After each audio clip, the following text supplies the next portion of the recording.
The morning Margaret Bell stepped off the stagecoach in Caldwell, Kansas, a man she had never met looked her up and down in front of half the town and said, loud enough for everyone to hear, "Well, I guess a man gets what a man deserves."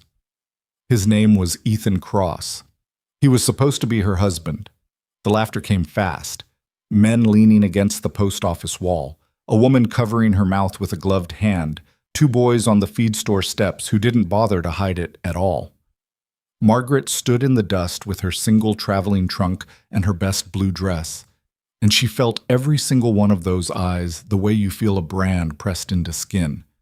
She did not cry. She wanted to, but she didn't.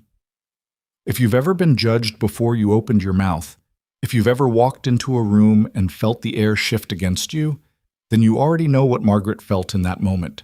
And if you've wondered what you would do, whether you would stay or run, whether you would fight or fold, then this is your story too. Stay with us through every part of Margaret's journey. Subscribe to the channel so you don't miss what happens next, because this story gets harder before it gets better. And the ending will surprise you. Hit the like button and drop a comment telling us what city or country you're watching from. We want to see exactly how far Margaret's story has traveled. The stagecoach driver set her trunk down without ceremony and climbed back to his seat before the dust even settled.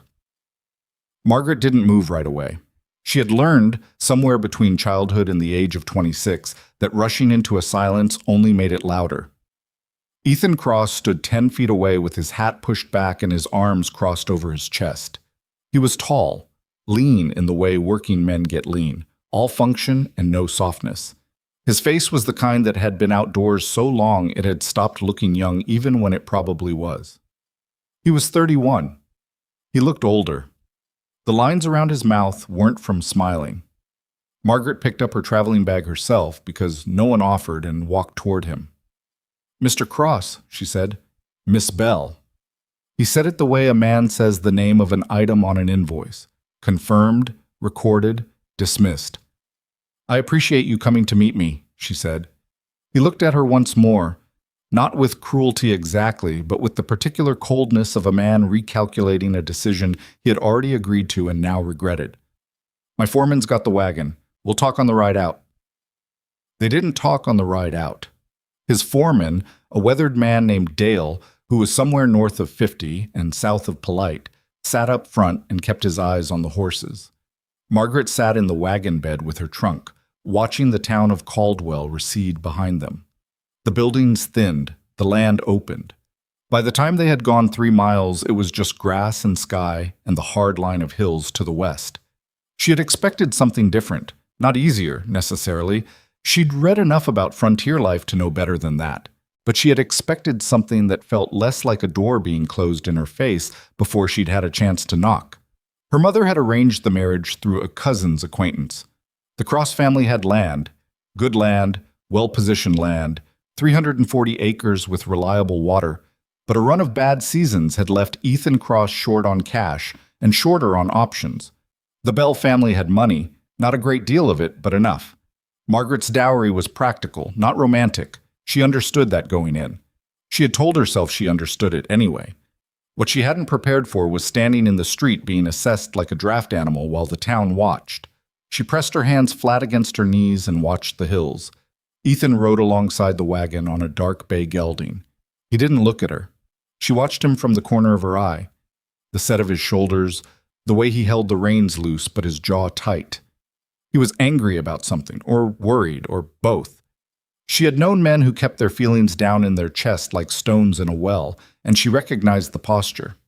The ranch house appeared around a long bend in the road, a low, square structure with a covered porch and 3 outbuildings behind it. The barn was larger than the house. That told Margaret something. She filed it away. There was a woman on the porch. Older, mid-60s, Margaret guessed, with white hair pinned back severely and an expression that had likely never been mistaken for warm. She watched the wagon come up the road with the stillness of someone who had already made up her mind about what she was going to see. "That's my aunt," Ethan said. It was the first thing he'd said in an hour. "Clara, she runs the house." "Does she know I'm coming?" He looked at her then, a direct look, flat and unapologetic. The whole county knows you're coming, Miss Bell. He swung down from the horse and handed the reins to Dale without looking back. Clara descended the porch steps slowly, the way people do when they want you to feel them approaching. Margaret Bell, Clara said. Not a question. Yes, ma'am. Clara's eyes moved over her the way Ethan's had in town, but slower, more deliberate. A professional assessment rather than a personal one, though the distinction didn't much soften it. Can you cook? Clara asked. Yes. Can you mend? Yes. You ever worked livestock before? No, but I learned quickly. Clara made a sound in the back of her throat. Not quite a laugh, not quite a dismissal. Come inside then. I'll show you where things are. Margaret carried her own trunk up the porch steps. No one helped.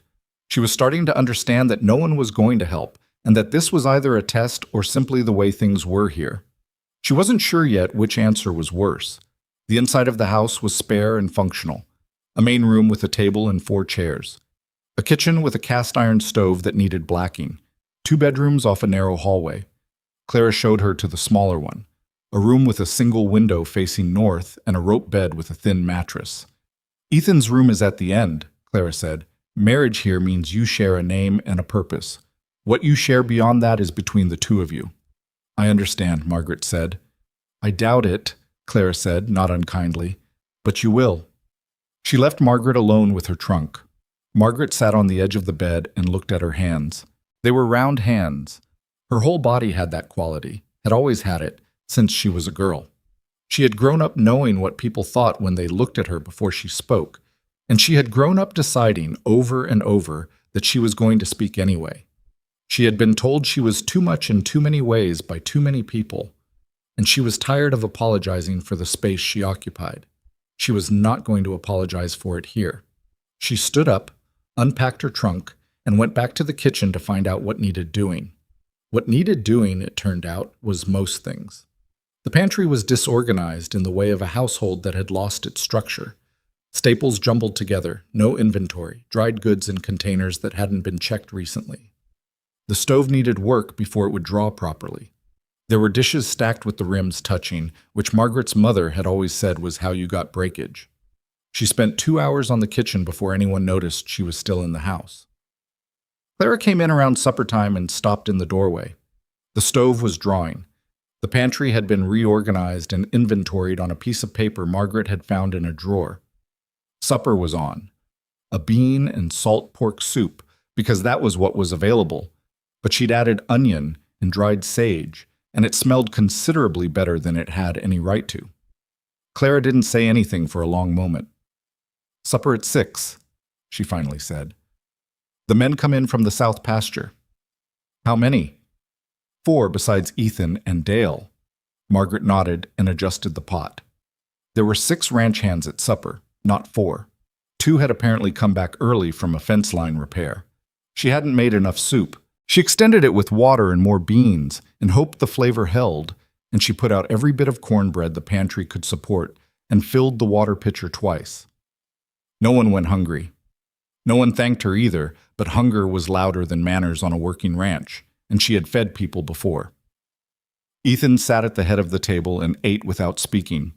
The ranch hands talked around him about the south fence and a heifer that had gotten into the creek bed and a rumor about the Halverson Ranch buying more land to the north.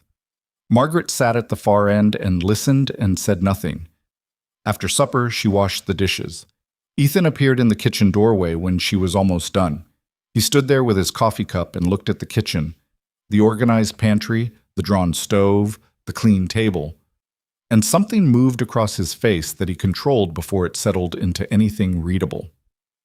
You didn't have to do all this tonight, he said. I know. Clara usually manages the kitchen. Clara was tired. I could see it. He was quiet for a moment. The hands say supper was good. I ran short. I should have planned better. There were more men than expected. Next time I'll ask first. He nodded once and started to leave, then stopped. The room all right? It's fine. It's small. I don't need much room to sleep, she said, which was not entirely true but was the kind of thing you said when you were trying not to make a man feel guilty about something that wasn't Strictly speaking, his fault. He looked at her. A different look than the one in town. Still guarded, still assessing, but something had shifted in it. Like he was measuring a different set of qualities than he'd been measuring before. "Early start tomorrow," he said. 5 o'clock. "I'll be up." He left. She dried the last dish and hung up the cloth and went to her small north-facing room and lay down on the rope bed and stared at the ceiling and let herself feel, just for a few minutes, how hard this was going to be. Then she made a list in her head of everything she'd learned today. The south fence needed work. The pantry inventory was a mess. Claire's knees were giving her trouble from the way she came down the steps. Dale was loyal to Ethan in the way old soldiers are loyal to commanders they've survived with. The ranch hands would respect competence faster than they'd respect sentiment, and Ethan Cross was a man carrying something heavy that he didn't know how to put down. She filed it all away. She had always been good at paying attention. People tended to look past her when they were busy forming opinions about how she looked, which meant she got to watch them without being watched back. And she had been doing it long enough that she knew more about most rooms she entered than the people who thought they owned those rooms. This room, this ranch, this marriage, she would learn them the same way. She fell asleep before she finished the list. The first week was the kind of hard that lives in the body. Margaret woke at 5 and built up the stove and had coffee ready before Clara came out of her room, and she spent her mornings in the kitchen and her afternoons trying to learn. She was not a woman who sat still when there was something she didn't know. She asked Dale to show her how to check the water levels in the stock tanks. He looked at her like she'd asked him to explain the sky, but he showed her. She asked one of the younger hands, a boy of about 19 named Roy, what the difference was between the different feed mixes and why it mattered for which animals. Roy explained it with the self-important precision of someone who had only recently learned something and was glad to have an audience. She took it all in, and she remembered it. On the 5th day, Ethan found her in the barn before dawn, watching one of the cows that had been off her feed. He came in to do his own morning check and stopped when he saw her crouched in the straw with a lantern, watching the animal with an expression of focused concentration. "She didn't eat last night," Margaret said without looking up. "I know, Dale told me. She's favoring her left front. I think she may have gotten something in the hoof. I didn't want to touch it. I don't know enough yet to know if I'd make it worse, but I thought someone should be watching her." Ethan set his lantern down and crouched beside the cow and ran his hands along her leg. His hands were competent, knowing the way hands get when they've done the same thing thousands of times. He found the problem in under a minute, a piece of broken fence wire embedded just at the edge of the hoof wall. "Good eye," he said. "I didn't know what I was looking at," Margaret said. "I just knew something was wrong." He got his tools and fixed it. Margaret held the lantern. They didn't talk much, but it was a different kind of quiet than the one in the wagon. This one had something in it, some small shared attention to the same problem, and it was less cold. "How'd you know to look?" he asked when he was done. She was standing differently than the others. 3 legs instead of 4. He looked at her. "You counted their legs." "I count everything," she said. "It's a habit." He picked up his lantern. In the yellow light, his face was harder to read. Most women who came out here, the ones who came from back east anyway, they were gone in 2 months. Less. "I'm not most women," Margaret said. It was not a boast. She said it the way you state a fact you've had to accept about yourself, with the particular flatness of someone who has long since stopped hoping it would be received as good news. He studied her for a moment. "No," he said. "I'm starting to think you're not." He left the barn. She stayed a few minutes longer with the cow, watching her settle back into the straw with the relieved ease of an animal no longer in pain. She thought about what he'd said. She didn't let herself read too much into it. She had learned, over the years, not to build houses out of a single kind word, but she didn't forget it either. By the end of the 2nd week, 2 things had happened that nobody talked about directly, but everyone noticed. The first was that the ranch house smelled different, like food that had been thought about before it was made, like a clean stove and aired-out wool blankets and the dried herbs Margaret had started hanging from the kitchen rafters. The second was that the ranch hands had stopped being quite so careful about ignoring her. Roy had started saving her questions for the evening, working up his nerve through supper to ask what she'd been reading in that book. She had one, A general agricultural text she'd bought before leaving Missouri. And what did it say about soil drainage? A man named Hector, who was Mexican and had been with the Cross Ranch for 7 years and spoke English with a precision that suggested he'd learned it on purpose rather than by accident, had begun saying good morning to her when she brought coffee out to the porch at dawn. Dale had not warmed, but Dale's particular form of coldness had shifted from dismissive to watchful, which Margaret suspected was as close as he was likely to get to respect for a good long while. And Ethan was harder to read than anyone. He was not unkind to her. He was also not kind. He was a man who treated her the way he treated a new piece of equipment, with the cautious neutrality of someone not yet sure if the purchase had been worth it. He ate the food she cooked without comment, good or bad. He answered her questions about the ranch with the economy of a man who was used to being the most knowledgeable person in the room and had stopped explaining things slowly. He did not ask her questions in return, but he watched her. She caught him doing it, not aggressively, not with the weighing contempt she'd seen in town, with the focused attention of a man trying to solve a problem he hadn't expected to have. She understood that she was the problem. She didn't take it personally, or she tried not to. The truth was, there were evenings when she sat in her north-facing room and felt the weight of it, the distance, the strangeness of this life, the fundamental absurdity of being in a marriage with a man who'd looked at her like a line item on a ledger in front of half of Caldwell, Kansas. She had her bad nights. She allowed herself those. What she didn't allow herself was to act on them, to let the bad nights bleed into the mornings where she would have to show up and be useful. On the 15th day, the Halverson situation began. She heard about it at supper. Overheard it, really, because the men talked around her the way they talked around furniture. Nels Halverson, who ran the next big spread to the north, had made an offer on the eastern section of Crossland. Water rights, primarily. There was a creek that ran through it that Halverson had been wanting access to for 2 seasons.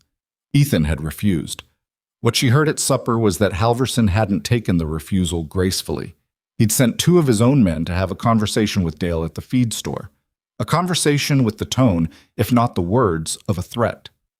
Dale had come back from town with his jaw set and his sentences short, and everyone at the table knew what it meant. Margaret listened. She said nothing.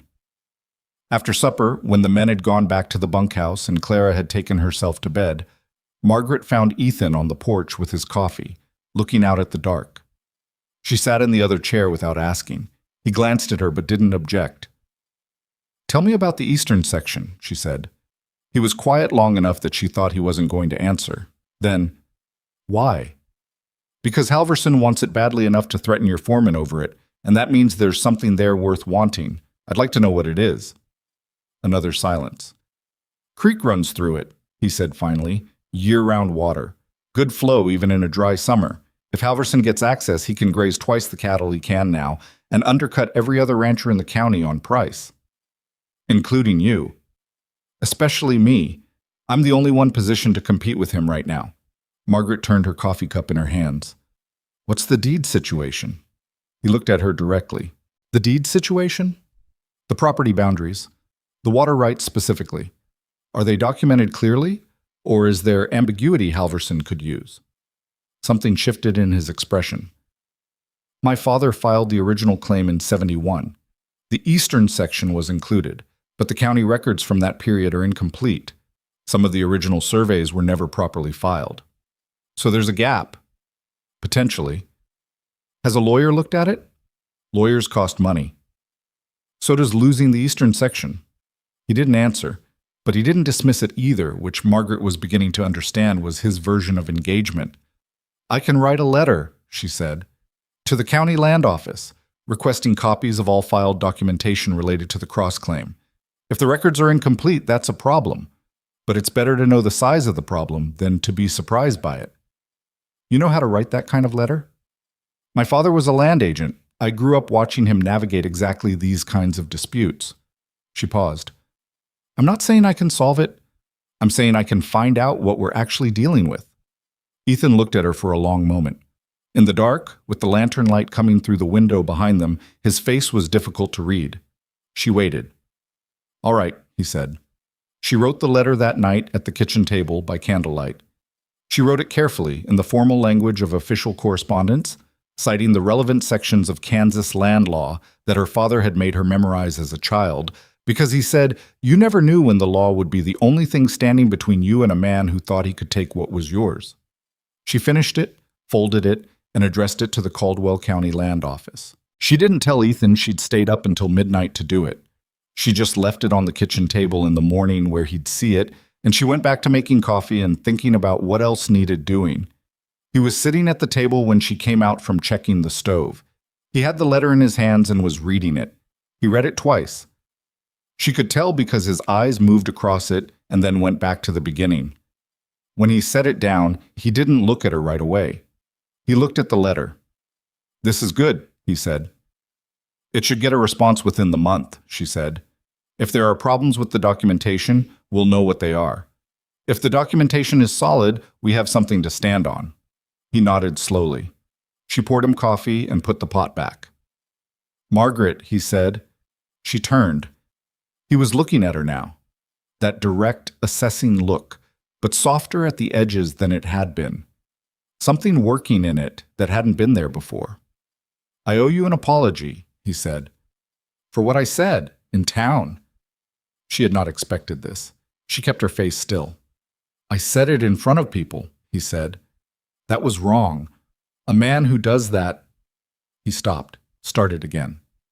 "I was surprised. That's not an excuse. I was surprised, and I was scared, and I took it out on you in front of half of Caldwell." He shook his head. "That was wrong." Margaret looked at him for a moment. "I know why you were scared," she said. "You're about to lose something you've spent years building, and the solution handed to you wasn't what you expected. I understand that. But yes, what you said was wrong. And I want you to know that I'm not here to be what you expected. I'm here to be what I am.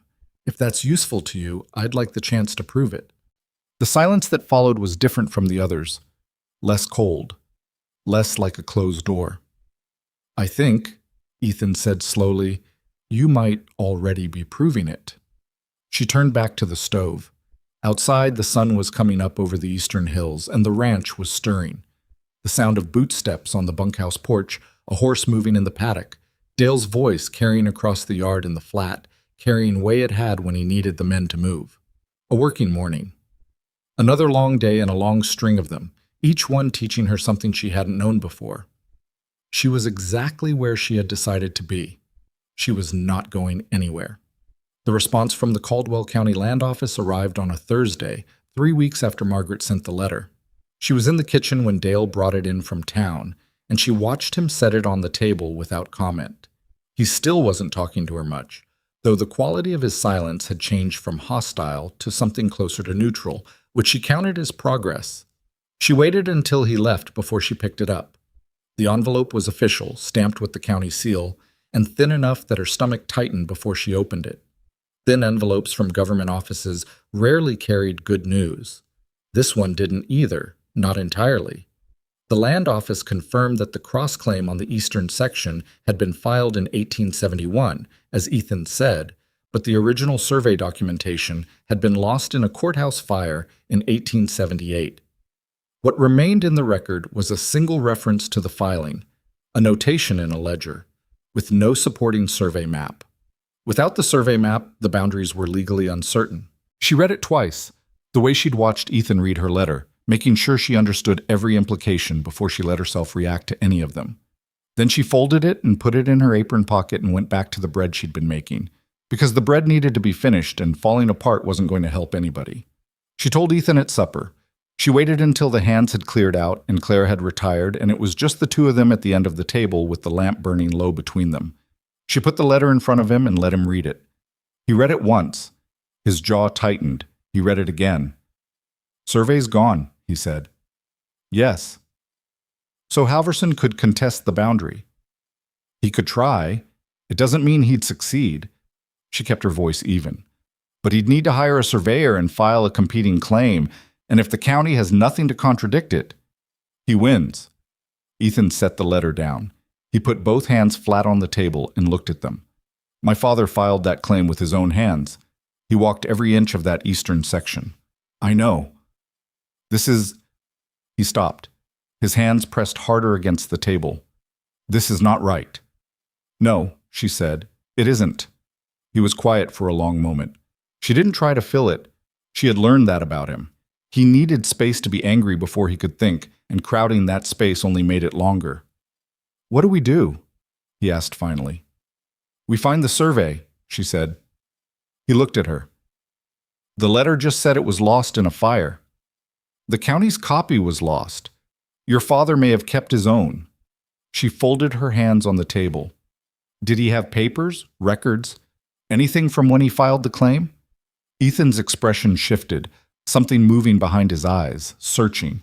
There's a trunk, he said slowly, in the back of the barn. Old stuff. I haven't gone through it since he died. How long ago was that? 6 years? She nodded.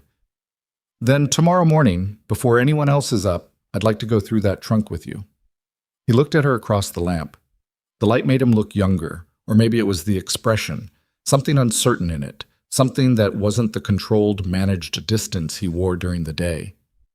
You really think it's in there? He said. It wasn't quite a question. I think it might be. And I think it's worth 2 hours of looking to find out. She paused.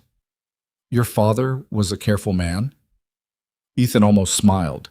It didn't make it all the way to his face, but it got close. He kept every receipt he ever wrote, drove my mother half crazy. Then it's in the trunk, Margaret said. She was right.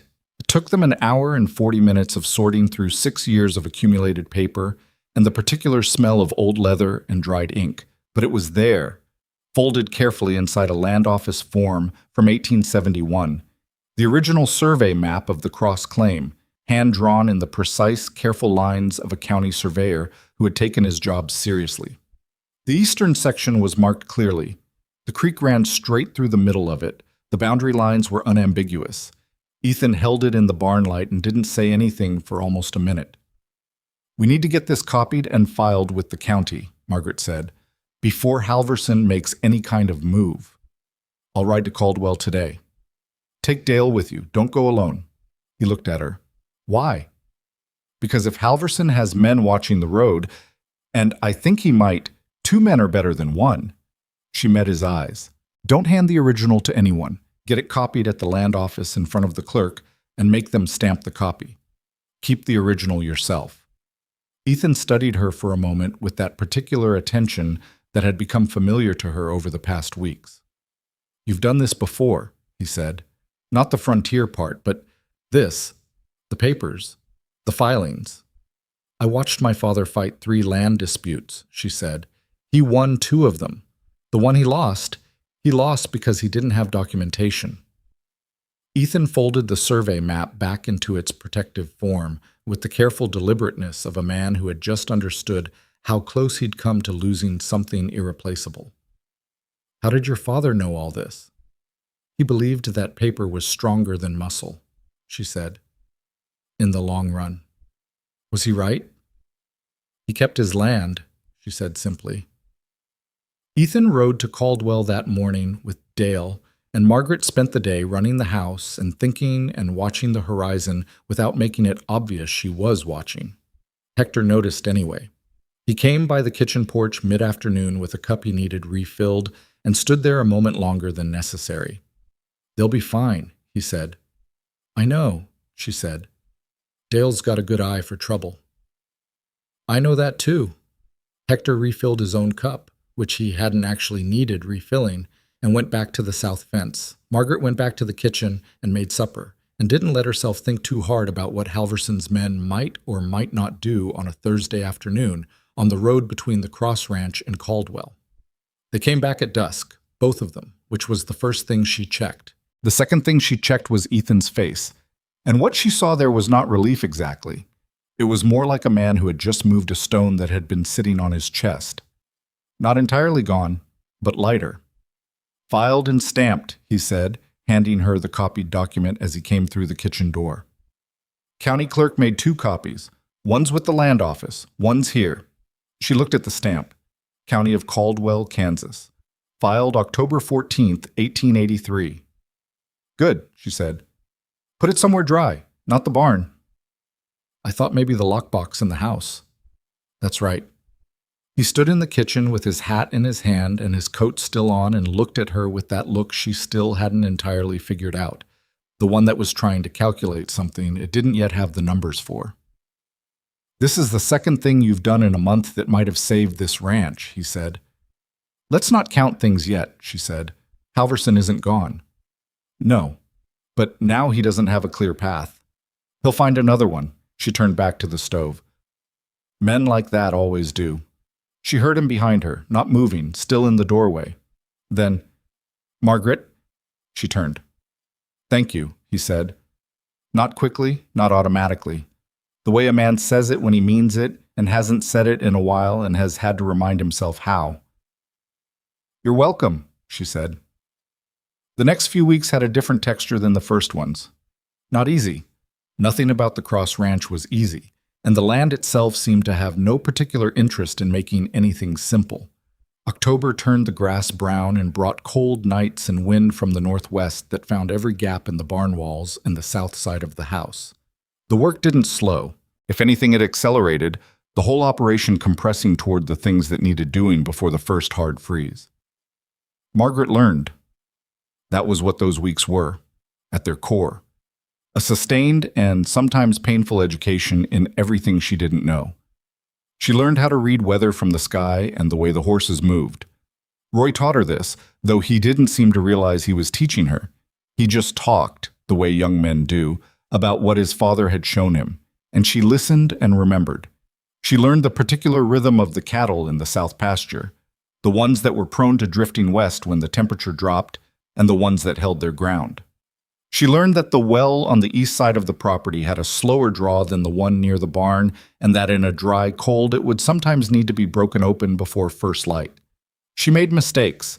She let the stove go out one morning when she'd been up too late the night before reading the agricultural text, and the kitchen was dead cold at 5 and the hands came in for coffee that wasn't ready, and she had to stand there in a cold kitchen and say, simply, that she'd let it go out and leave it at that without excuse. She got the directions wrong on a supply list and sent Roy for the wrong size of fence staples, which didn't get discovered until he was back and the afternoon was half gone.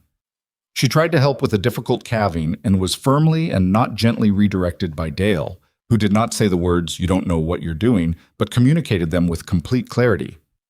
She did not argue with Dale about the calving. She watched instead, which was what she should have done from the start, and she filed away everything she saw.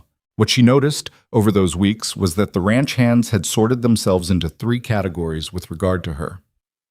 Roy and Hector and a quiet hand named Silas had moved into something like alliance, not friendship exactly, more like the practical solidarity of people who have seen someone work hard and have decided to stop pretending they haven't. 2 of the others, a pair of older men named Garrett and Pruitt, who had been with Ethan before his father died, maintained a careful and not unpleasant distance, watching her the way they'd watch any new element introduced into a working system, waiting to see if it caused problems. And then there was Dale. Dale remained his own category. She understood Dale better by now. He had been with Ethan's father, then with Ethan, for going on 20 years. This was his ranch in the way that mattered to a man like Dale. Not legally, not on paper, but in the accumulated weight of everything he'd given to it. And Margaret's arrival, Margaret's existence here, represented something that threatened a structure he'd spent 20 years maintaining. Not maliciously. He wasn't a malicious man. He was a man who loved something and was afraid for it, and fear made him rigid. She didn't take it personally. She also didn't let it stop her. The moment that changed things with Dale happened on a Wednesday in the 3rd week of October, and it happened because of a gate latch. The north pasture gate had a latch that had been giving trouble, so it wouldn't catch cleanly, and 3 times in the past week cattle had gotten through it and had to be collected from the road. Ethan had told Garrett to fix it. Garrett had shimmed it twice and declared it fixed both times, and both times it had failed again. It wasn't a complicated problem. It was a worn bolt and a gate that had settled slightly off plumb over years of use, and the shim was solving the wrong thing. Margaret had watched this happen from the kitchen window over the course of 3 days. On the 4th morning, she went out to the north pasture gate before anyone was up, with a wrench and a replacement bolt she'd found in the tool shed, and she rehung the hinge on the plumb and replaced the bolt. Dale found her there just as she was finishing. He stood 10 feet away and watched her swing the gate twice to check the action. It caught clean. She swung it again. Clean again. "Garrett's going to be annoyed," Dale said. "Garrett was solving the wrong problem," she said, and handed him the wrench. He took it. He looked at the gate. He swung it himself, once, and it caught. "Where'd you learn gates?" he said. "My father had a farm before he got into land management. I spent a lot of time following him around when I was young." Dale looked at her. Not the weighing look, not the evaluating look. Something more direct than that. Simpler. "My wife," he said, and then stopped. Started again. "My wife had hands like yours, work hands." He looked away. "She could fix anything." "Where is she now?" Margaret asked, carefully. "Gone. 6 years. I'm sorry." He nodded once, in the direction of the barn, and walked back toward it. He didn't say anything else, but that evening at supper he passed her the breadbasket before she had to reach for it, and it was such a small thing that nobody at the table noticed it, and Margaret didn't say a word about it, and she thought it might be the most significant thing that had happened to her since she arrived. Clara was harder, in a different way. Clara was not unkind. Margaret wanted to be precise about that, because imprecision on the subject of Clara could lead to unfair conclusions. Clara was a woman who had been running this household for years, since Ethan's mother died, since before Ethan took the ranch from his father, since before most of the current hands had arrived. She was competent and thorough, and she knew where everything was and why it was there, and the reasoning behind every decision she'd made about how the house operated. And now there was Margaret, reorganizing the pantry and improving the kitchen drawer, and writing letters to the county land office, and being thanked by Ethan at the supper table. Clara showed her displeasure not through conflict, but through the targeted and specific withdrawal of helpfulness. She stopped telling Margaret which hands had particular food aversions. She stopped mentioning when supplies were running low. She stopped, in small and precise ways, passing along the institutional knowledge of the house that she had been, not freely, but at least consistently, sharing in those first 2 weeks. Margaret noticed. She didn't confront it. She adapted. She started keeping her own records, a small notebook she carried in her apron, in which she wrote down everything she observed about the household and its operations. Who ate what? What needed replenishing and on what schedule? The things Clara knew by instinct or by long habit, Margaret was going to have to know by documentation. She also started talking to Clara differently, less functionally, less about the work. She started asking Clara about the ranch's history, about Ethan's father, about what the territory had been like when the family first settled here, about the bad winter of 1876 and how they'd gotten through it. Clara knew these stories. She had been here for most of them, and telling stories, Margaret had observed, was something Clara did with something adjacent to pleasure. It didn't fix everything, but it opened something. A small space where the two of them could exist together without the tension of competing authorities over the same kitchen. One evening in late October, Clara sat with her at the table after supper and talked for 2 hours about Ethan's mother, a woman named Ruth who had come from Pennsylvania and had been, by all accounts, genuinely formidable. She had broken 3 horses herself in the first year on the ranch because Ethan's father hadn't had the hands to spare, and she had also apparently kept the most precise household ledger in Caldwell County and driven a hard bargain with every supply merchant she ever met. "Ethan takes after her more than he knows," Clara said. "The stubbornness, mainly." "And the horses?" Margaret asked. "He's better with horses than she ever was. But don't tell him I said so." Margaret smiled. What was she like with people she didn't trust yet? Clara looked at her steadily. "Cold," she said, "like a winter morning, until she decided you'd earned something different." "And when she decided that?" "She'd give you everything she had," Clara said. "That woman would walk through fire for the people she decided on." A silence settled between them, not uncomfortable. Clara turned her coffee cup in her hands. "You're not what I expected," Clara said. It was not an apology, it was a statement, offered without decoration. "I rarely am," Margaret said. Clara made that sound in the back of her throat again, the one that wasn't quite a laugh, but had some of the same energy. "No," she said. "I'm beginning to see that." The Halverson situation announced itself again in the first week of November, and this time it wasn't through rumor or through Dale's tight jaw at the supper table. This time it arrived in the form of a man named Cutter, not Halverson himself, but clearly sent by him, who rode up to the ranch house on a Tuesday morning and asked to speak with Ethan Cross. Ethan was out on the South Range. Margaret was the one who came to the door. Cutter was a large man, not fat, but broadly built, with the particular confidence of someone accustomed to having people move out of his way. He looked at Margaret with the specific surprise of a man who had not expected to find a woman answering a rancher's door. "I'm here for Ethan Cross," he said. "He's not here," Margaret said. "I'm his wife. Can I help you?" The surprise on Cutter's face moved through several stages before landing on something like amusement. "His wife," he said. "Well," he looked at her the way she'd been looked at in the Caldwell street on the day she arrived. That particular inventory, that weight and measure. And she held his gaze and didn't move. "Mr. Halverson has an offer for Mr. Cross," Cutter said. "A fair price for the eastern section. He'd like Mr. Cross to reconsider." "The eastern section isn't for sale," Margaret said. "Mr. Halverson thinks Mr. Cross might feel differently when he understands the full terms." "The full terms being what, exactly?" Something shifted in Cutter's face. Not pleasant. "Terms Mr. Cross should hear directly." "My husband and I discuss ranch business together," Margaret said. "If you'd like to leave a written offer, I'll make sure he reads it. If Mr. Halverson has something to say that requires a personal conversation, he can come say it himself." Cutter looked at her for a long moment. Then he said, "Tell your husband this isn't going to get easier." "Tell Mr. Halverson," Margaret said, "that we've filed our survey with the county land office, and that any attempt to contest the eastern section boundary will require him to first explain to a judge why he's contesting a documented and stamped claim." She paused. "Have a good morning." She closed the door. She stood in the hallway for a moment with her heart moving faster than she wanted it to, and her hands steady at her sides, which was an achievement she was privately proud of, and then she went to find Hector and asked him to ride out to the South Range and tell Ethan they needed to talk. Ethan came back within the hour.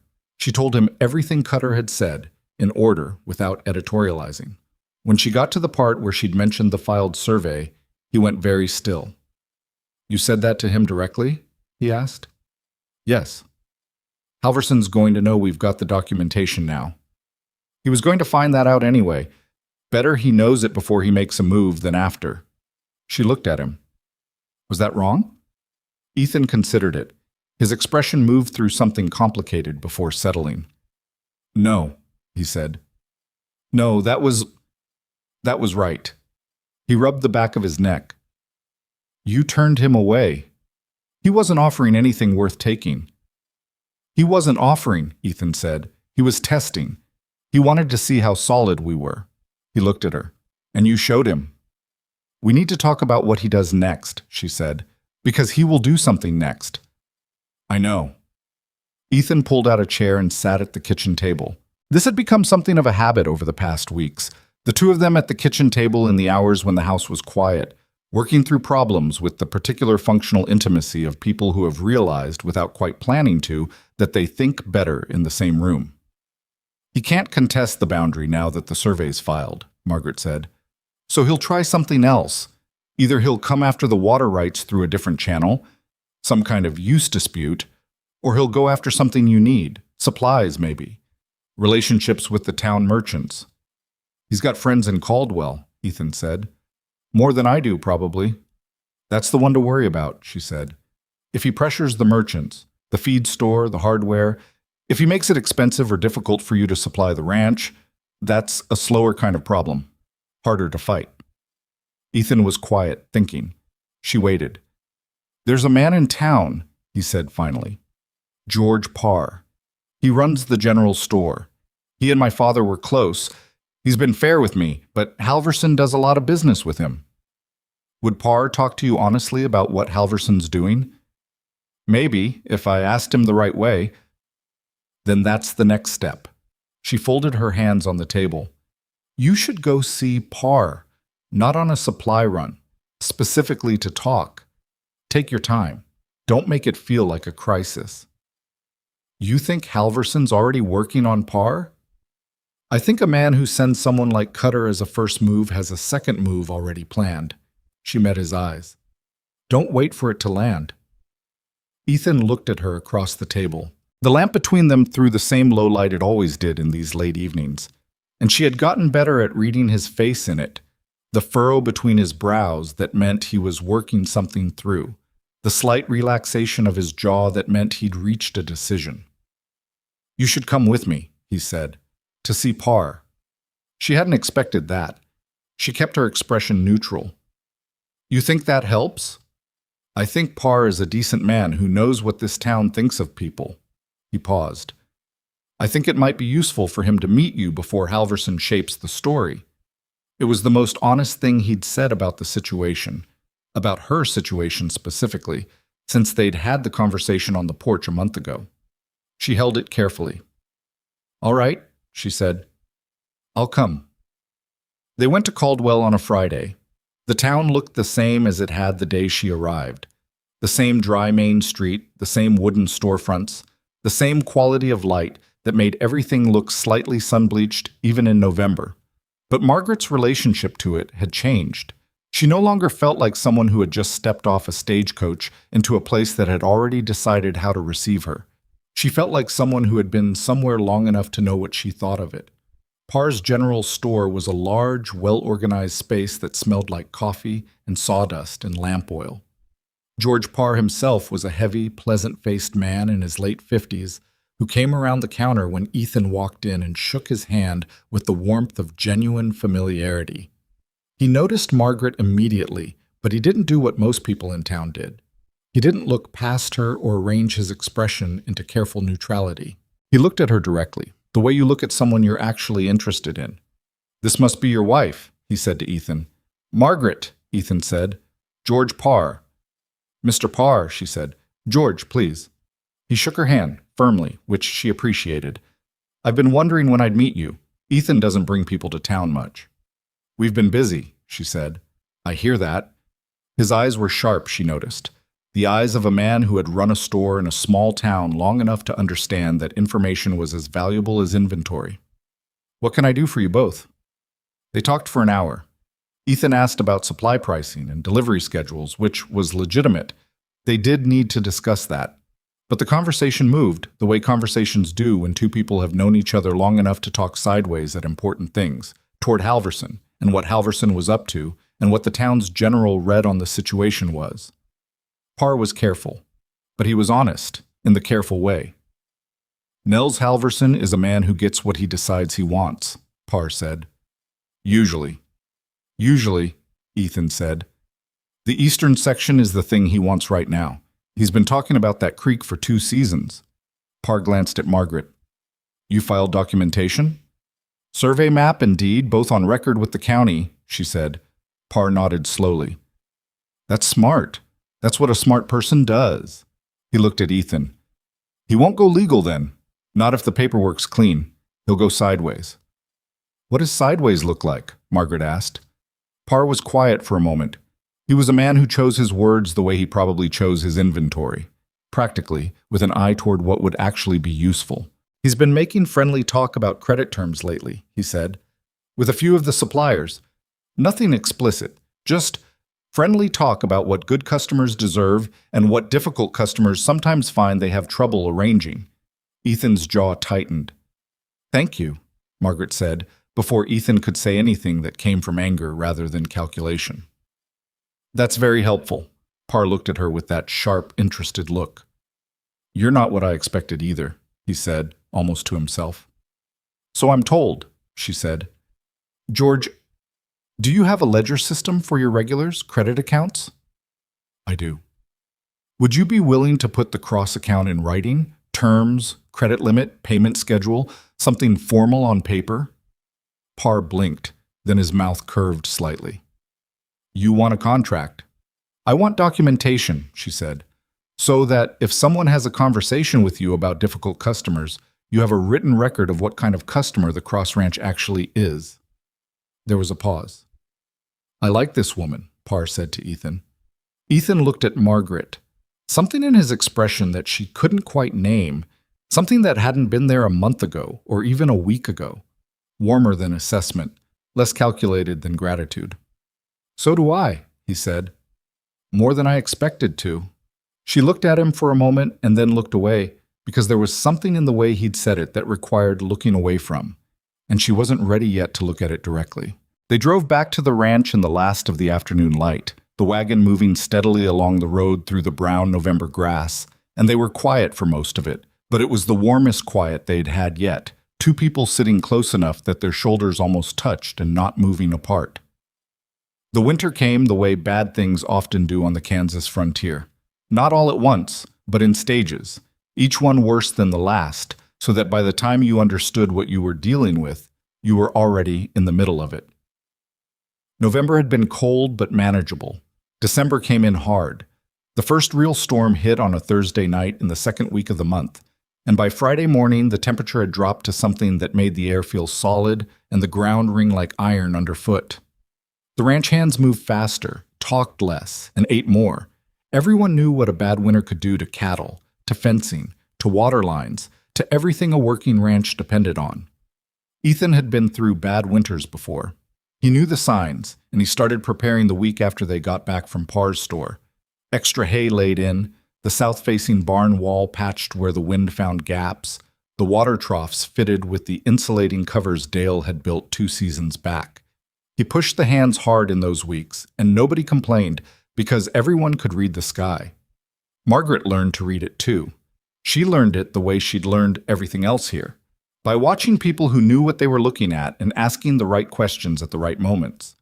Roy told her that when the horses started staying close to the barn without being brought in, that was a sign. Hector told her that a certain color in the western sky at dusk, a particular shade of pale yellow-gray, meant weather within 12 hours. Dale told her nothing directly, but she watched him and drew her own conclusions, and by early December she had developed the same low-grade readiness that everyone on the ranch carried, the sense of a thing coming that you could only partially prepare for. What she had not prepared for, what nobody had prepared for, was the second storm. The first one in December was bad. The second one, which came 11 days later without much warning and settled in for 4 days, was something else entirely. The temperature dropped so fast on the first night that the water in the stock tanks froze through despite the covers, and the wind came from the northwest with a steadiness and force that made every sound outside the barn walls into a low, continuous roar. Ethan had been moving fence posts on the east property line when it hit, a 2-hour job that stretched into 5 when the wind picked up and the temperature fell. He came back to the barn on his horse, and Dale was there to meet him, and Margaret saw from the kitchen window how Dale caught Ethan's arm when he dismounted, and how Ethan didn't push him off the way he usually would, and she put down what she was doing and went outside. Ethan was gray in the face and moving wrong, favoring his right side, one hand pressed against his ribs. He'd taken a fall from the horse in the deteriorating conditions, he said, when Dale pressed him. Just a fall. He was fine. "You're not fine," Dale said flatly. "I'm standing." "Barely." Margaret came around to his left side. "Let me look," she said. "It's just ribs," Ethan said. "I've had broken ribs before." "I know. Let me look anyway." He didn't argue, which told her more than the pallor of his face did. She got him inside, and she looked, and it was ribs. 2 of them, she was almost certain, from the way he pulled air when she pressed along the right side of his chest. Nothing she could fix beyond wrapping them, which she did, firmly and without conversation, while he sat on the kitchen chair with his jaw set and his eyes on the middle distance. "You need to stay inside," she said when she was done. The men can manage the cattle tonight. Hector and Roy know what to do. The north herd hasn't been checked since—" "Ethan." She said his name quietly but with enough force that he stopped. "If you go back out in this with cracked ribs and you fall again or you can't get back in, we lose more than the north herd." She held his eyes. "Let the men work. That's what they're here for." He sat with it. She could see him running through the calculation. What needed doing, who could do it, what would be lost either way. And she waited while he did it, because that was what the calculation required. "The north herd," he said finally, "there's a weak spot in the fence near the creek bend. If they push it in this wind—" I'll tell Dale. Dale's knee is bad in the cold. He shouldn't go out. Then Hector and Roy, she said. Silas, too. I'll get them organized. You don't know where? Then you tell me where, she said, and I'll make sure they know. That's how this works tonight. Another calculation. The wind outside hit the north wall of the house, and the lamp above the table swung slightly on its hook. Creek Bend is about a half-mile north of the barn, he said. Follow the fence line east. The weak spot is about 20 yards past the old rock marker. Gray rock comes up to your knee. All right. The cattle bunch up against the fence when they're scared. If they've pushed it already, you need the posts redriven before they scatter. I understand. Margaret. His voice had changed. The management stripped out of it, something raw underneath. Be careful who you send out there. It's bad tonight. I know, she said. I'll send the right people. She found Dale in the barn, doing what Dale always did in bad weather, which was work through it. She told him what Ethan had said about the North Herd and the Creek Bend fence, and she watched his face cycle through the same objections Ethan had raised. His knee, the conditions, the right people for the job, and she addressed each one directly, and at the end of it he looked at her with an expression that was the closest thing to unguarded she'd ever seen from him. You're going out with them, he said. It wasn't a question. Yes. Why? She was quiet for a moment.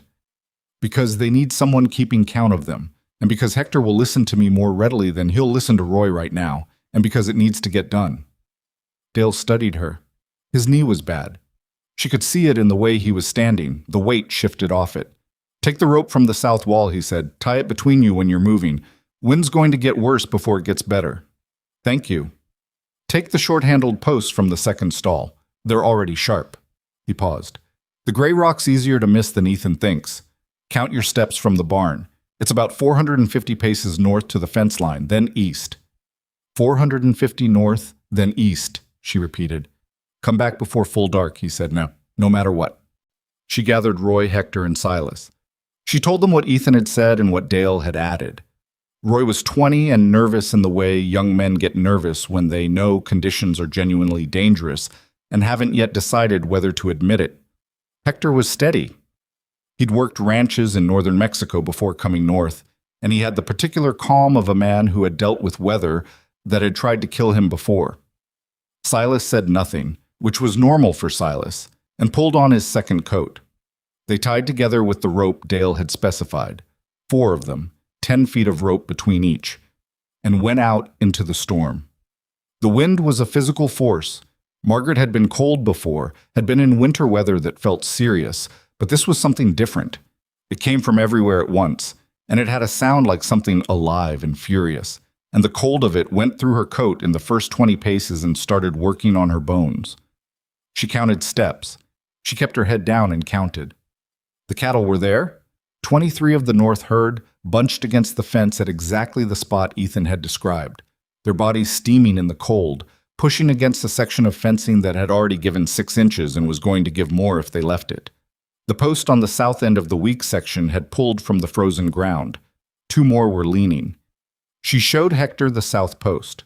He understood immediately and got the short-handled driver out and went to work.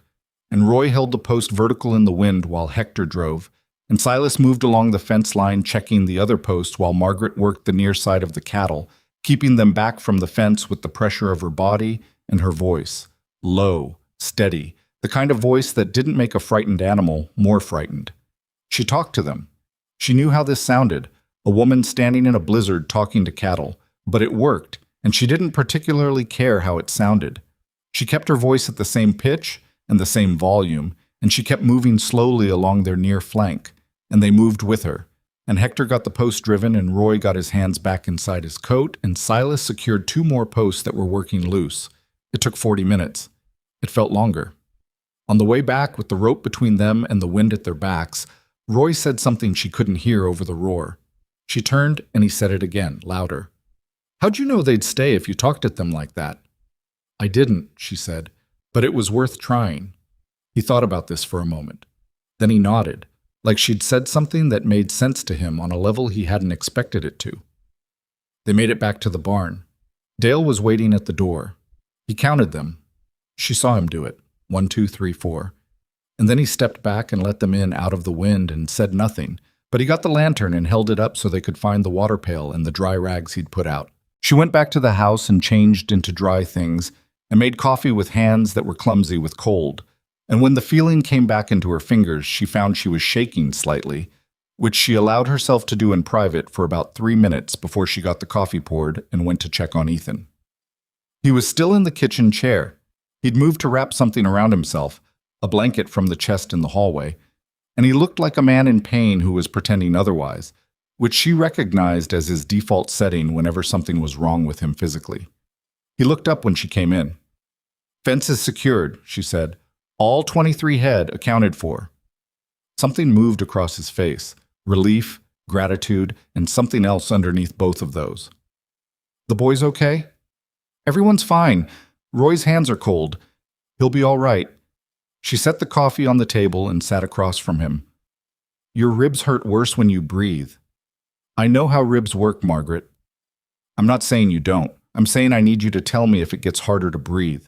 There's a difference between cracked ribs and other things." He looked at her. "What other things?"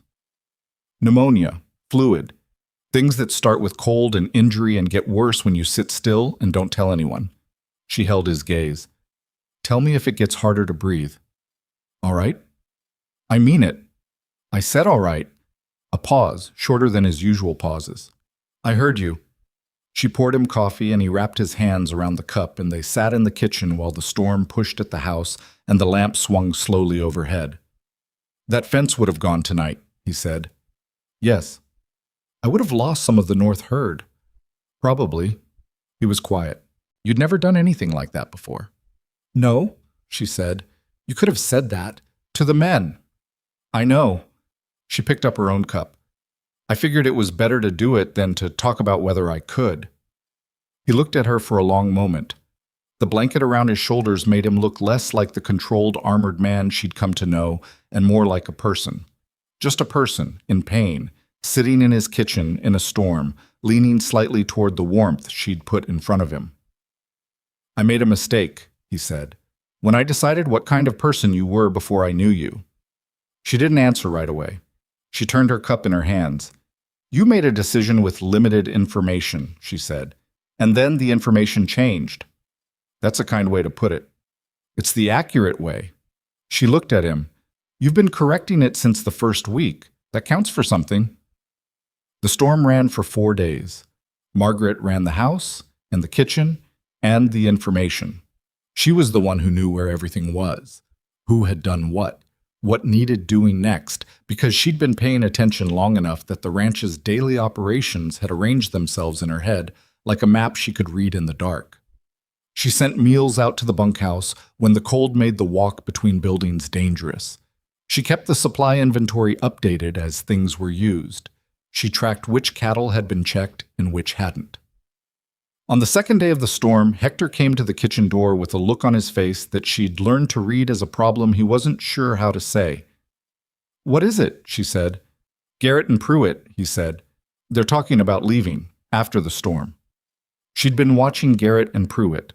The two older hands had been increasingly uncomfortable since the storm began, and she'd suspected it was more than the weather. It was the specific discomfort of men who had worked under a clear authority structure for years, watching that structure shift in ways they hadn't agreed to. "What are they saying?" she asked. Hector chose his words carefully. "They say the ranch doesn't run the way it used to. They say things have changed too fast." "Changed how?" He met her eyes. He was not a man who was careless with honesty, but he was honest. "They say a woman shouldn't be giving orders." She nodded. She'd known this was coming in some form. She'd just hoped it would come after the storm. "Is it just them?" she asked. "Roy and Silas are fine," Hector said. "Dale?" He paused. "Dale hasn't said anything either way." "All right." She thought for a moment. "Don't say anything to them about this conversation. Not yet." She went and talked to Dale. She found him in the barn working on a piece of harness that needed mending, which was either legitimate or a reason to be somewhere with good light and a reason to stay busy. She sat on a hay bale across from him and said, without preamble, "Garrett and Pruitt are thinking about leaving. Dale kept working. I know. What do you think about what they're thinking? He was quiet for a while. The storm pushed at the barn wall and the horses moved and the lantern held. I think, Dale said carefully, that Garrett's been here longer than you and he's got a particular way of thinking about what belongs where. He paused. And I think he's wrong about this. But thinking a man's wrong and saying it out loud to his face are different things. Would it help if you said it? Dale looked at her then. The lantern light was the same yellow light she'd been seeing his face in for months now, and she knew it better than she'd known most faces in her life. Why would it matter what I think, he said. Because you've been here longer than anyone, she said. Because Ethan trusts you more than he trusts anybody. And because those two men respect you in a way that has nothing to do with me. She held his gaze. I'm not asking you to defend me. I'm asking you to tell the truth about what you've seen. A long silence, the harness in his hands.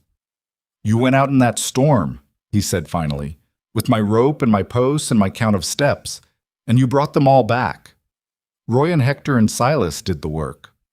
They did, because you got them organized and kept them on the fence when they wanted to move. He set the harness down. I've seen foremen who couldn't do that. She waited. I'll talk to Garrett, he said. She didn't thank him.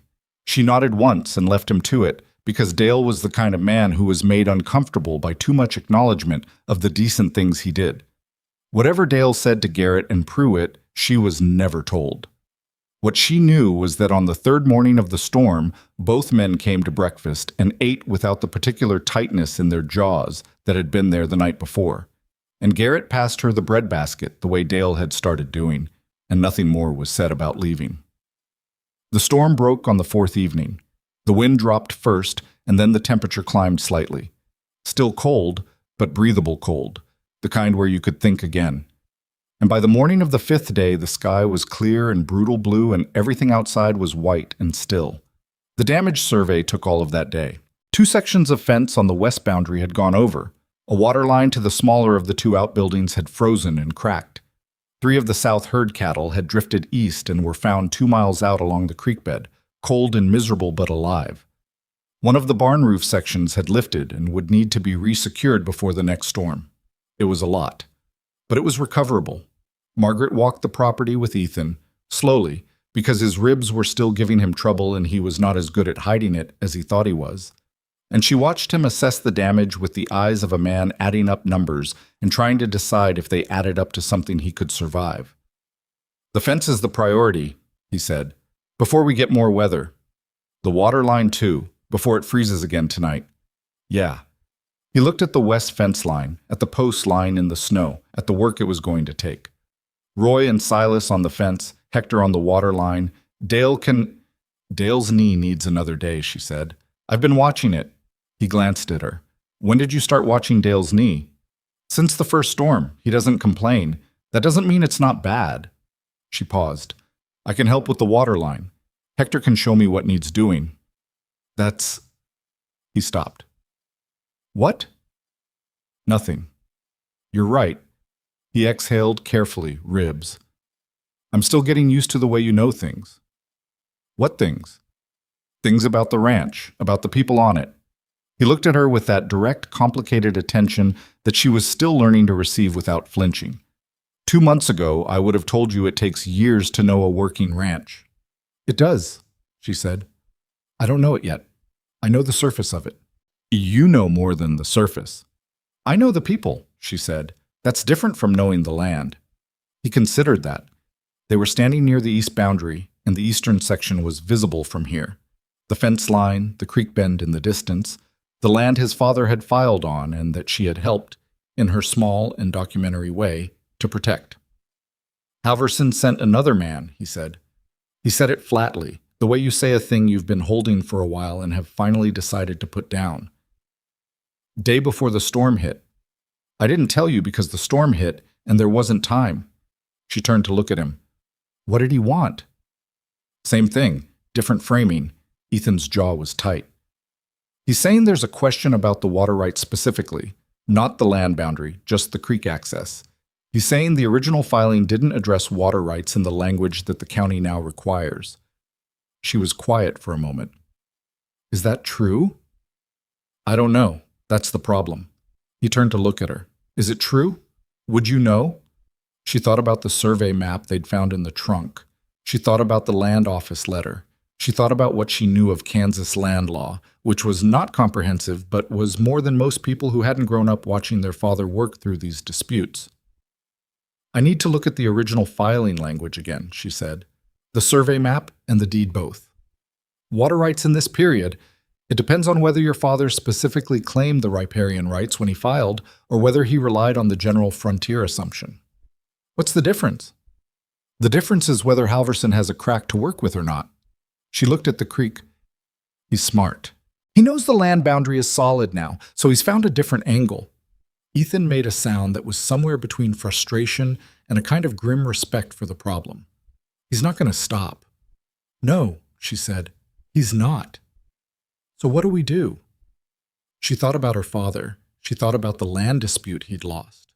The one where the documentation had been just short of what it needed to be, where the language in the original claim had left enough ambiguity for a well-funded opponent to exploit. She had been 17 when that happened.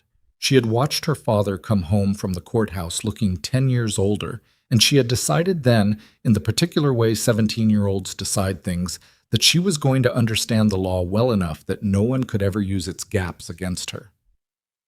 We write another letter, she said, to the county and also to a land attorney. Not in Caldwell, somewhere larger. Wichita, maybe. Someone who knows water rights specifically. She paused. And we look at that filing language tonight. Ethan nodded. He looked out at the eastern section one more time, then back at her. When I was a boy, he said, and then stopped, like he hadn't expected to start that sentence. She waited. My father used to say that land is only as strong as the people who know how to defend it. He looked at her. He meant with rifles. Your father was wrong about that part, she said. Something that was almost a smile. Not quite, but closer than she'd seen from him before. Yeah, he said. I think maybe he was. They walked back to the house in the cold morning light, not touching, not talking much, but close in the way that people get when they've been through something together and have stopped pretending they don't know each other. That evening, after supper, after the hands had gone back to the bunkhouse and Clara had taken herself off to bed, Margaret and Ethan sat at the kitchen table with the original filing documents between them and the lamp turned up as high as it would go. She read the language carefully, and then she read it again, and then she sat back. He's not wrong, she said. The water rights language is ambiguous. Your father filed a general frontier claim, and the riparian rights aren't explicitly addressed. Ethan stared at the document. So Halverson wins. No, she said. I said the language is ambiguous. Ambiguous isn't the same as absent. It means there's a legal question, and legal questions go to attorneys and judges, not to Halverson. She put her finger on a specific section. This phrase, all appurtenant rights and resources, a good attorney will argue that includes water rights. It's the standard frontier language from this period. Halverson's attorney will argue it doesn't. A judge decides. That's expensive. It is, she said. But going to Wichita for a consultation isn't, and knowing the size of the problem is worth whatever that costs. She looked at him. Also, there may be case law. Other claims from this period where the same language was interpreted. If we find precedent, Halverson doesn't have a case at all. Ethan looked at her across the documents. The lamp was steady tonight. The wind had dropped completely, and the house was as quiet as it ever got. How do you know this? He said. It wasn't skeptical. It was genuine. I told you, my father. You told me he was a land agent. You didn't tell me he taught you law. He didn't think he was teaching me law, she said. He thought he was explaining things to his daughter because she kept asking questions, and he didn't know how to stop answering them. Ethan looked at her for a long moment. In the lamplight, in the quiet house, with the documents between them and the storm gone and the ranch battered but standing, his face was the most open she had ever seen it. All the careful management down, just a man at his own kitchen table looking at the woman across from him. I'm glad you kept asking, he said. She held his gaze. So am I, she said. Outside, the cold held everything still. Inside, the lamp burned and the document sat between them, and neither of them moved to end the evening for a long time. The letter to Wichita went out on the first clear day after the storm, carried by Roy on the fastest horse on the property, because Margaret had asked Ethan if Roy could go, and Ethan had said yes without asking why she'd chosen Roy specifically, which meant he'd started trusting her judgment about people the same way he trusted it about documents. She had chosen Roy because Roy was young and eager and would ride hard and not stop to talk to anyone along the way, which was what the situation required. She had also written the letter herself to an attorney named Edmund Farr, whose name she'd gotten from George Parr at the general store. Parr had done business with Farr's firm in a boundary dispute 2 years prior and had described him as a man who understood frontier land law the way a carpenter understood wood grain. The letter laid out the situation plainly. The original cross-filing, the survey map now on record with the county, the ambiguous water rights language, and Halverson's apparent intent to exploit that ambiguity.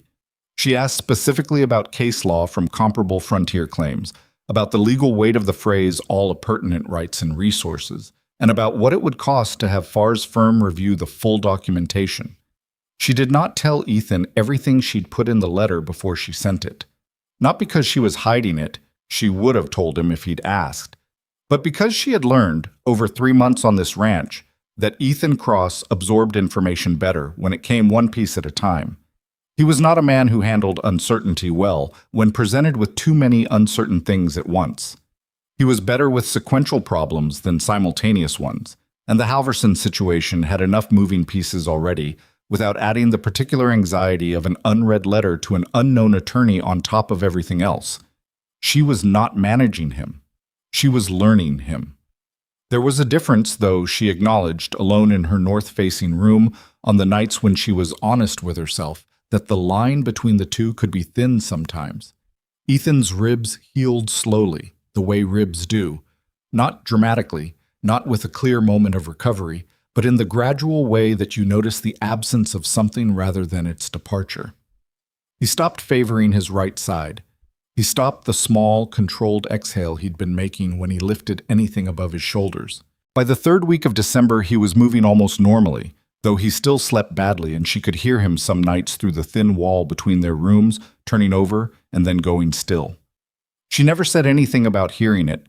She just made sure there was coffee when he came out in the mornings, and she let him be whatever version of himself the bad night had produced without requiring him to account for it.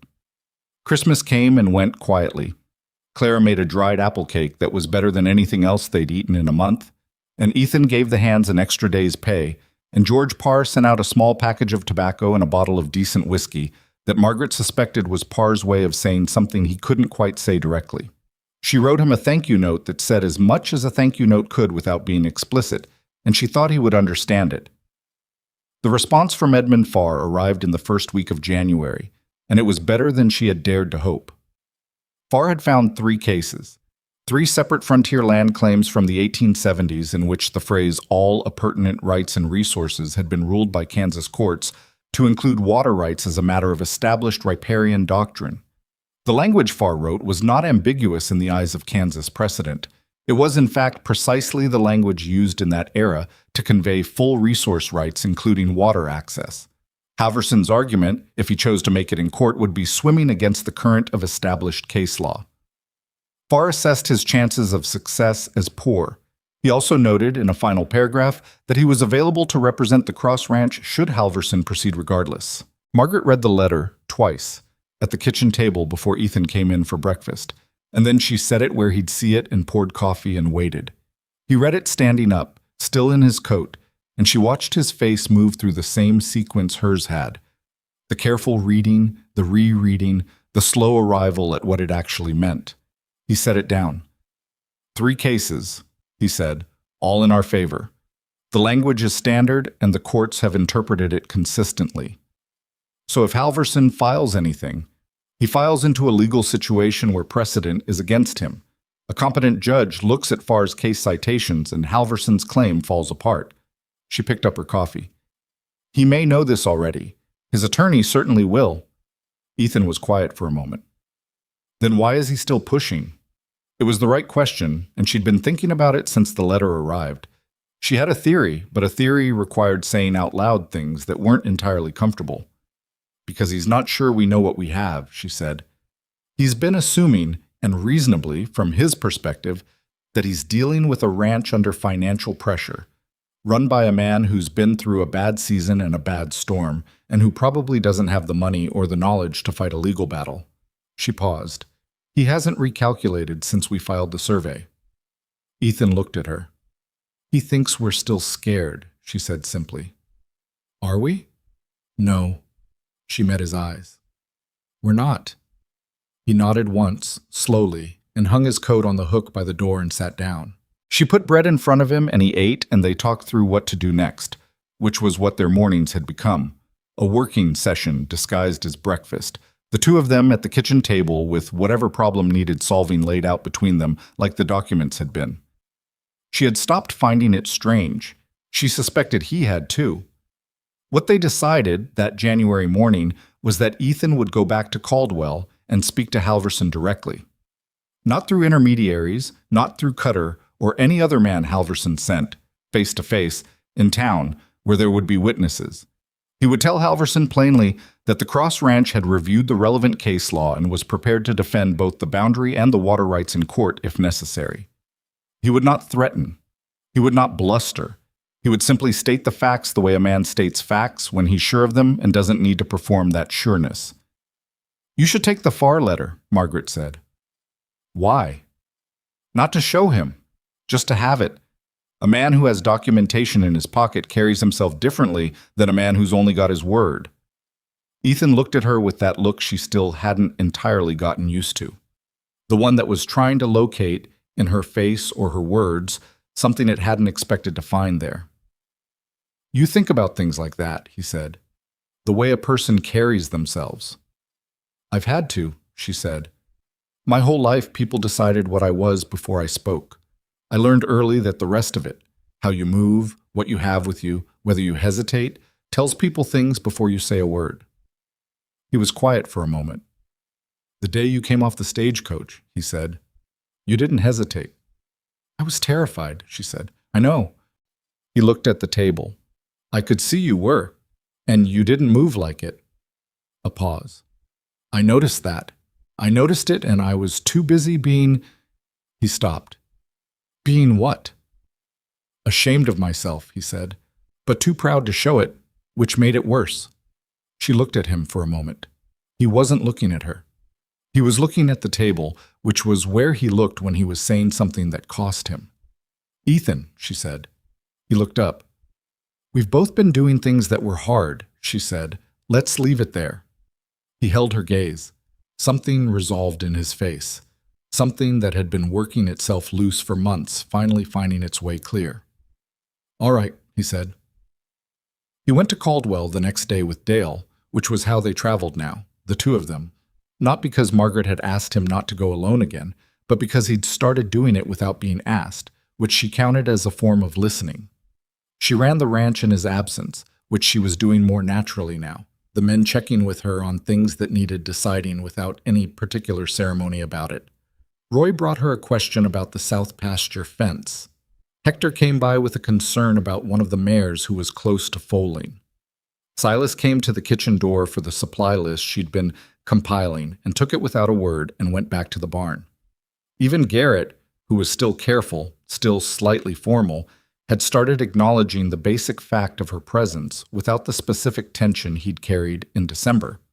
Only Prewitt remained visibly uncomfortable, and she had decided that Prewitt was simply a man who would be uncomfortable indefinitely, and that this was not a problem she needed to solve. Ethan came back from Caldwell in the late afternoon, and she met him at the barn because she'd been checking on the mare and the timing worked out. How did it go? She asked. He backed down, Ethan said. He said it with a flatness that suggested he was still processing what that meant. Not all the way. He didn't say the words, but he shifted the conversation, started talking about being neighbors, about the value of good relations, about the creek not being worth a legal dispute between reasonable men. That's a retreat. That's what Dale said too. Ethan unsaddled his horse with the methodical focus he brought to physical tasks when his mind was somewhere else. He knows we've got the case law, His attorney must have told him. Or he found out some other way. She thought for a moment. George Parr might have said something, not to hurt us, just in the natural way information moves in a small town. Maybe. Ethan hung the saddle. He also said something about the Caldwell County Stockmen's Association, about how membership would be beneficial for both parties. He paused. The association has 12 members. Halverson runs it. She understood immediately. He's offering you a seat at the table. A seat he controls. Yes. She was quiet for a moment. What did you say? I said I'd consider it. He looked at her over the horse's back. I wanted to talk to you first. This stopped her. Not the content of it. She'd have expected him to want to think it through. But the specific way he'd said it. I wanted to talk to you first.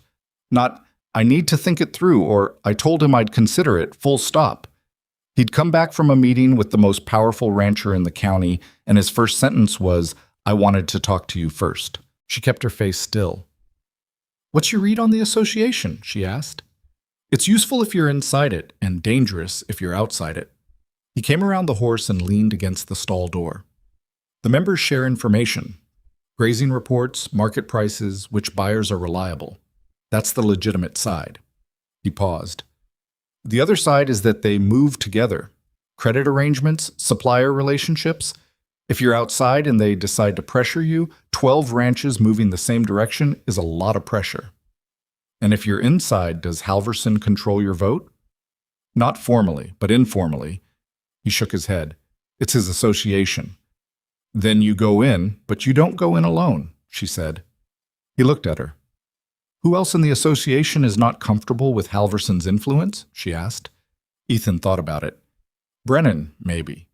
He's had his own disagreements with Halverson about grazing boundaries. He thought further. Yost, and possibly Meredith. She runs the Meredith spread since her husband died, and Halverson's never quite known what to do with her. A woman running a ranch, Margaret said. Something shifted in Ethan's expression. A quick recognition, a slight change at the corner of his mouth. Yes. You should talk to all three of them before you accept Halverson's offer, she said. Not about the offer specifically, just talk. Find out where they stand. She paused. If Halverson doesn't have 12 votes in his own association, he has considerably less power than he thinks he does. Ethan was quiet, looking at her with that particular attention. You're thinking further ahead than the water rights, he said. The water rights are settled, she said. We're close to it. What comes after that is the question. He held her gaze for a moment, then, come with me. To see Brennan and Yost and Meredith? Yes. She thought about the day in Parr's store, the way Parr had looked at her, the way the conversation had moved differently with her in it. She thought about Clara's story of Ruth Cross, who drove hard bargains and broke her own horses and kept the most precise ledger in Caldwell County. All right, she said, I'll come. They went on 3 separate days in late January, 1 visit each, spaced enough apart to not look coordinated. Clara raised an eyebrow the first time Margaret put on her good coat on a Wednesday morning and climbed into the wagon with Ethan, but she said nothing, which was Clara's way of indicating she'd noticed and had decided not to object. Brennan was a red-faced, energetic man who talked fast and laughed easily and had strong opinions about everything, including the Stockmen's Association, which he thought had drifted too far in the direction of serving Halverson's interests and not enough in the direction of serving its actual members. He made this clear within the first 20 minutes of their visit, with the relief of a man who had been waiting for someone to agree with him. His wife brought out coffee and sat at the end of the table and mostly listened, but at one point she caught Margaret's eye and gave a small nod that communicated more than an hour of conversation would have. Yost was quieter, a German immigrant who had come to Kansas in the early 70s and had built his operation from nothing through the kind of sustained, methodical effort that left no room for waste. He listened to everything Ethan said and asked 2 questions, both of which were precisely the right questions. And at the end, he said he thought cooperation among ranchers who were not named Halverson was a sensible idea. Meredith was something else entirely. Ada Meredith was 53 years old and had been running the Meredith Ranch alone for 4 years since her husband Henry's heart had given out during a fence repair on a hot August afternoon. She was a small woman with gray-streaked hair and hands that looked like she'd never stopped working. And she sat across from Margaret at her kitchen table and studied her with the frank, unhurried attention of someone who had long since stopped having time for pleasantries. "You're the woman Cross married," Ada said. Not as a question. "Yes," Margaret said. "I heard about the stagecoach," Ada said. "I imagine most people did." "I imagine they did." Ada turned her coffee cup once. "How'd you handle it?" "I made supper," Margaret said. Ada looked at her for a moment, then she laughed. A real laugh, short and dry, and completely unperformed. "Good answer," she said. They talked for 2 hours. Ada had more specific information about Halverson's methods than anyone else they'd spoken to. She'd been on the receiving end of his pressure tactics twice, once when he'd tried to buy her out in the months after Henry died, and once when he'd attempted to redirect access to a shared road across the north end of her property. She'd fought both through a combination of legal documentation and the specific stubbornness of a woman who had decided she was not going to be managed. "He doesn't know what to do with women who won't be managed," Ada said. "It's a genuine blind spot." "I've noticed that," Margaret said. Ada looked at her with a different quality of attention now, sharper, more specific. "What have you noticed?" Margaret thought about how to say it. "He comes at people through what they fear losing," she said. "Credit, supply relationships, market access. He looks for the thing that makes a man vulnerable, and he applies pressure there." She paused. "He hasn't found what to do when the vulnerable thing has already been addressed." Ada was quiet for a moment. "The survey," she said. "The survey, the case law, the contract with Parr's store." Margaret shook her head. "He expected to find a ranch that was scared and disorganized and didn't know its own legal position. He found something else." "He found you?" Ada said. "He found us," Margaret said. Ada looked at Ethan, who had been letting Margaret carry most of this conversation in the particular way he'd developed of trusting her in rooms where she was clearly the right person to be speaking. Then she looked back at Margaret. "Henry used to say the difference between a ranch that lasts and one that doesn't is whether there's someone keeping track," Ada said. "He meant record keeping, inventory, documentation, legal filings." She paused. "He thought he was the one doing that. He was, mostly. But I was the one who knew where everything was." A small silence. "After he died, I found out I'd been doing more of it than either of us knew." Margaret understood this. She understood it completely. They drove home in the late afternoon of the Meredith visit with the winter light going orange in the west and the road between the ranches empty and quiet. For a while, neither of them said anything. The horse moved steadily and the wagon was warm in the specific way of two people sitting close in cold air. "She liked you," Ethan said. "I liked her." "She doesn't like most people." "I know. She's careful about it." Margaret watched the road. "She's also someone who would be a good friend to have." The three of them together, Brennan, Yost, Meredith, that's 4 votes including mine, against Halverson's. He paused, working through the math. "He doesn't have 12. He probably has 7 or 8, she said. The ones who depend most directly on his credit relationships. The others are waiting to see which way things land. And if we land clearly, then the ones who are waiting have a direction to land." He was quiet for a moment. "We're not just protecting the ranch anymore," he said. "This is something else." "It's the same thing," she said. "Just bigger." He looked at her. The orange light was on the side of his face, and he looked different in it than he looked in the mornings. Less managed, more worn, more real. "Margaret," he said. "Yes." He took a breath. "I need to say something I've been working up to for a while." She waited. "I was wrong about you," he said. "Not just in the street in Caldwell, all of it.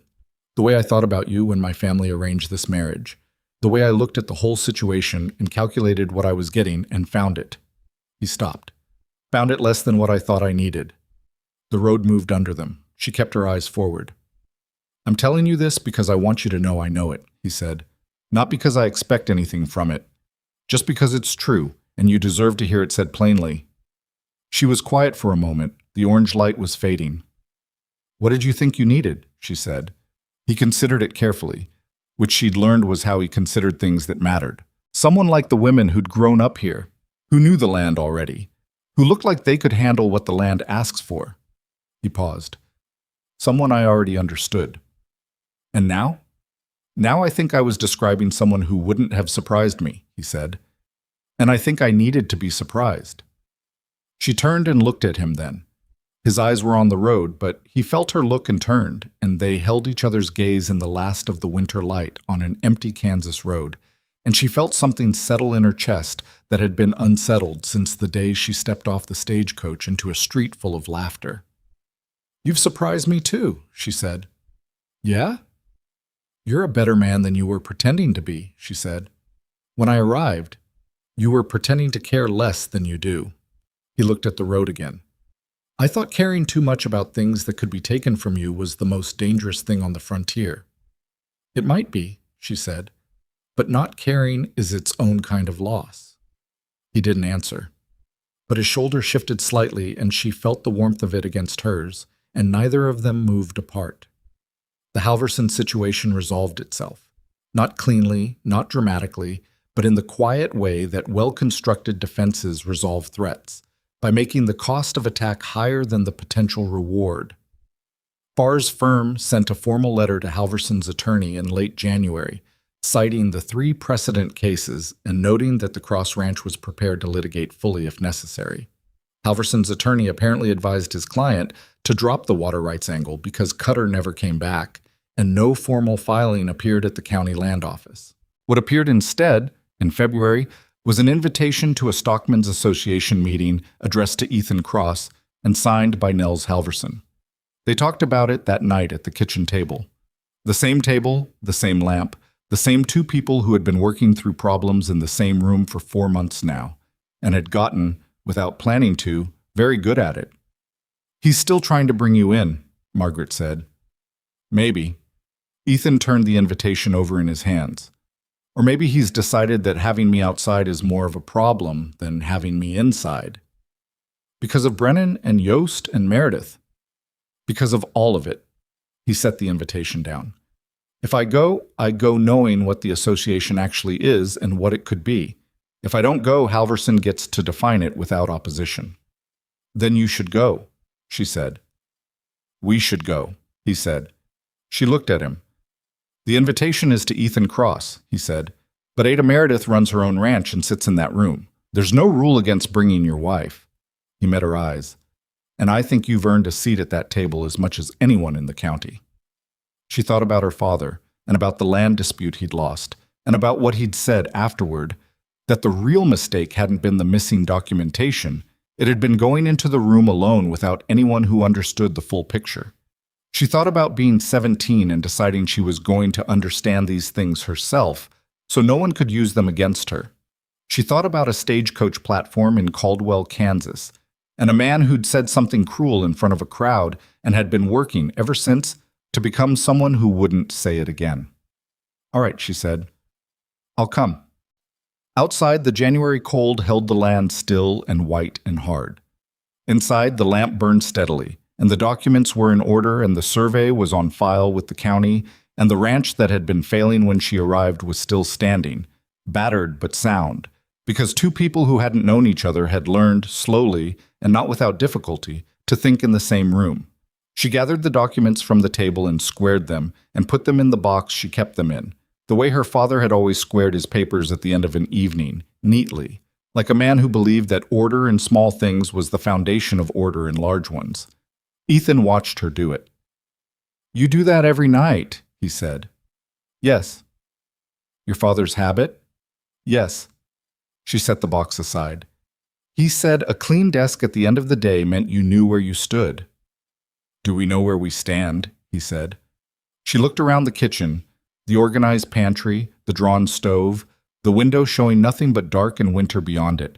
And then she looked at him, this man she hadn't known 4 months ago, this man who was harder than he needed to be and more decent than he showed, and who was still, she suspected, only beginning to understand what he was capable of when he stopped being afraid.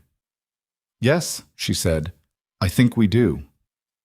The Stockmen's Association met on the 2nd Friday of February in the back room of Caldwell's largest building, a feed warehouse that Halverson had arranged access to years ago because it was the biggest indoor space in town and because controlling where men gathered was its own kind of power.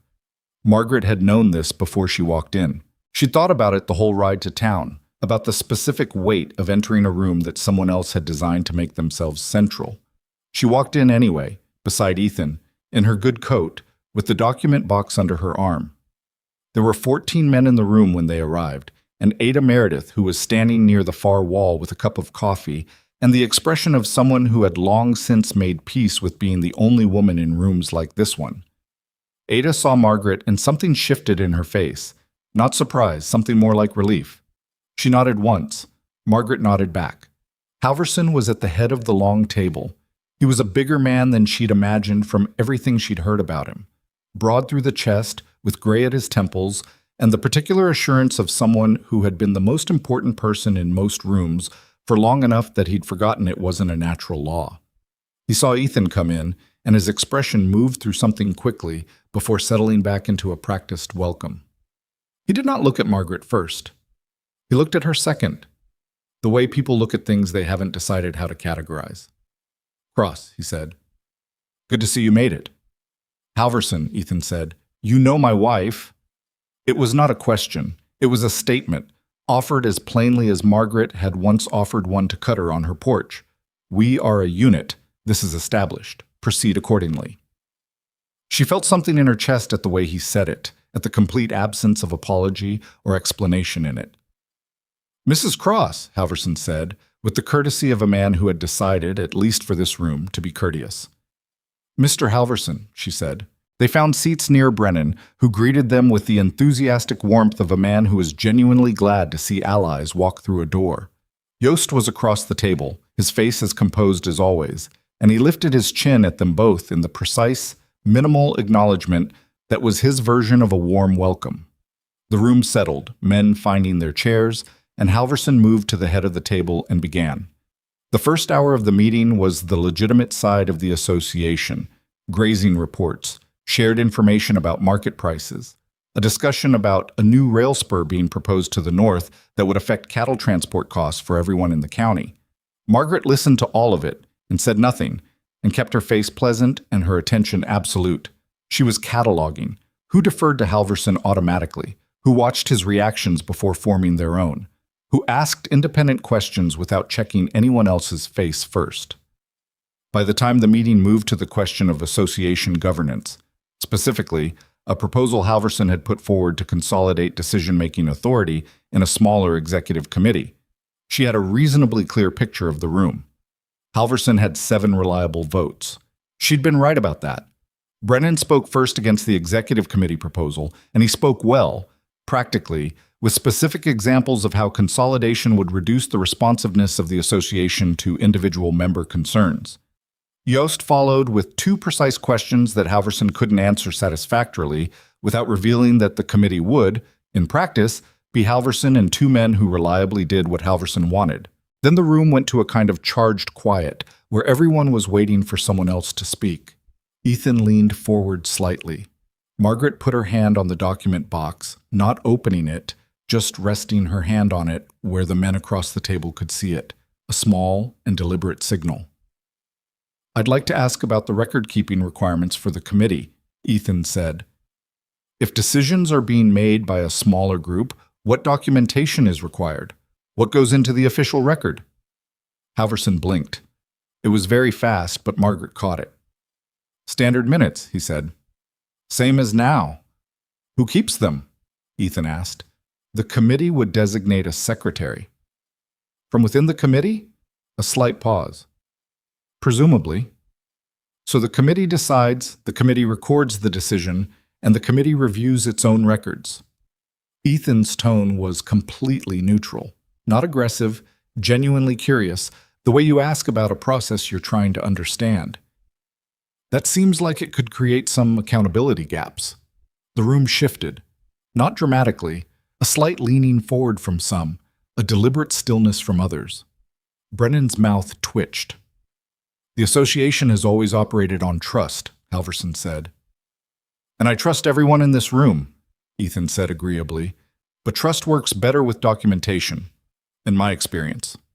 He glanced at Margaret, very briefly, and she understood the glance. It was the same glance she'd given him on the ride to Caldwell in November, The one that said, "I'm telling you what I know, do what you think is right with it." She opened the document box. She did it without ceremony, without announcement, simply opening it and taking out the one piece of paper she'd prepared specifically for this meeting. A brief, clearly written summary of Kansas association law regarding record-keeping requirements for member organizations, which Edmund Farr had included in a follow-up letter she'd requested after the water rights situation resolved. She slid it to Ethan. Halverson saw it. Several other men saw it. Nobody said anything about it directly. Nobody needed to. The executive committee proposal failed. The vote was 8 against, 6-4. One of Halverson's 7 had shifted, an older man named Hennessy who ran a mid-sized spread to the east and who Margaret had clocked during the first hour as a man who cared primarily about the legitimacy of the organization he was part of.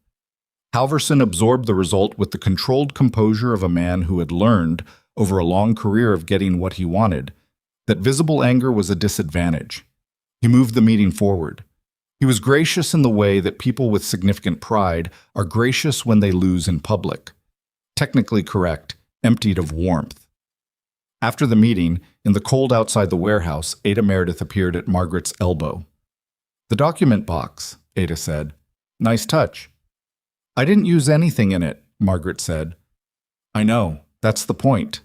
Ada looked at her with those sharp, assessing eyes. "You didn't have to. Just having it was enough." "My father's method," Margaret said. "He always said the most important document in any negotiation is the one the other side thinks you might have." Ada smiled, fully this time, without the dry brevity of their first meeting. "I would have liked your father." "He would have liked you," Margaret said. "He respected people who kept their own records." On the ride home, Ethan was quiet for the first several miles.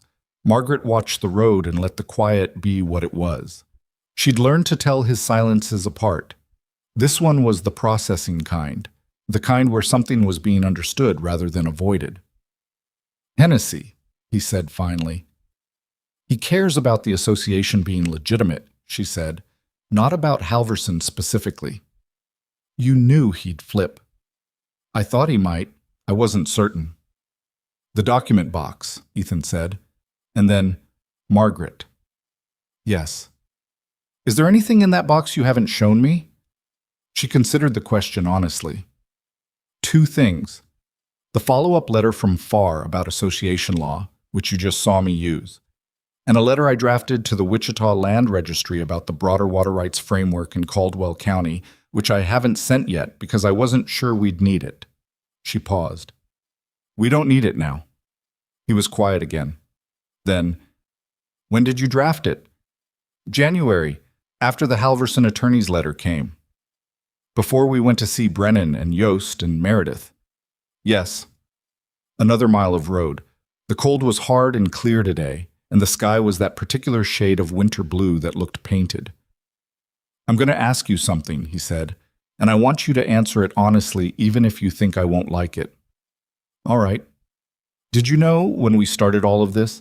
The survey, the county letter, the attorney, Parr, the other ranchers. Did you know where it was going to end up? Did you have it planned?" She thought about how to answer that carefully, because the careful answer was the true one. "I knew what the problems were," she said, "and I knew the kinds of solutions that work for problems like them. I didn't know the specific shape of everything that would happen." She looked at him. I'm not running a plan, Ethan. I'm responding to what's in front of me with everything I know how to use." "That's more than most people do," he said. "It's what I was raised to do." He nodded slowly. "I want to tell you something too," he said. "I've been carrying it for a while." She waited. "I was ashamed," he said. "Not just about what I said in Caldwell, about the whole arrangement, about agreeing to a marriage I didn't choose because I was desperate and scared and my pride was broken, and I thought—" He stopped, gathered himself. "I thought that made me someone I didn't want to be. And when you arrived, I took that shame and I put it on you, like it was somehow your fault I'd had to make the choice I made." The road moved under them. "I know," she said quietly. "I know you know." He looked straight ahead. "I just wanted to say it clearly, because it deserved to be said clearly." She was quiet for a moment.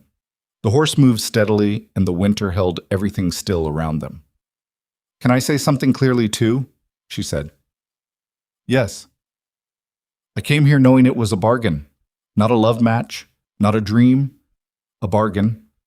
She kept her voice even, not because she wasn't feeling anything, but because the even voice was how she got through things that mattered.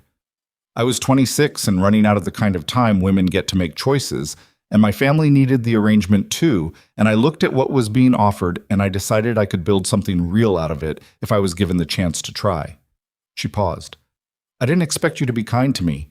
I hoped you'd be fair. I hoped the work would be real work and not performance." She looked at him. "Everything beyond that has been more than I came here for." He turned and looked at her, and in the full winter light his face was unguarded in a way she'd only seen fragments of before.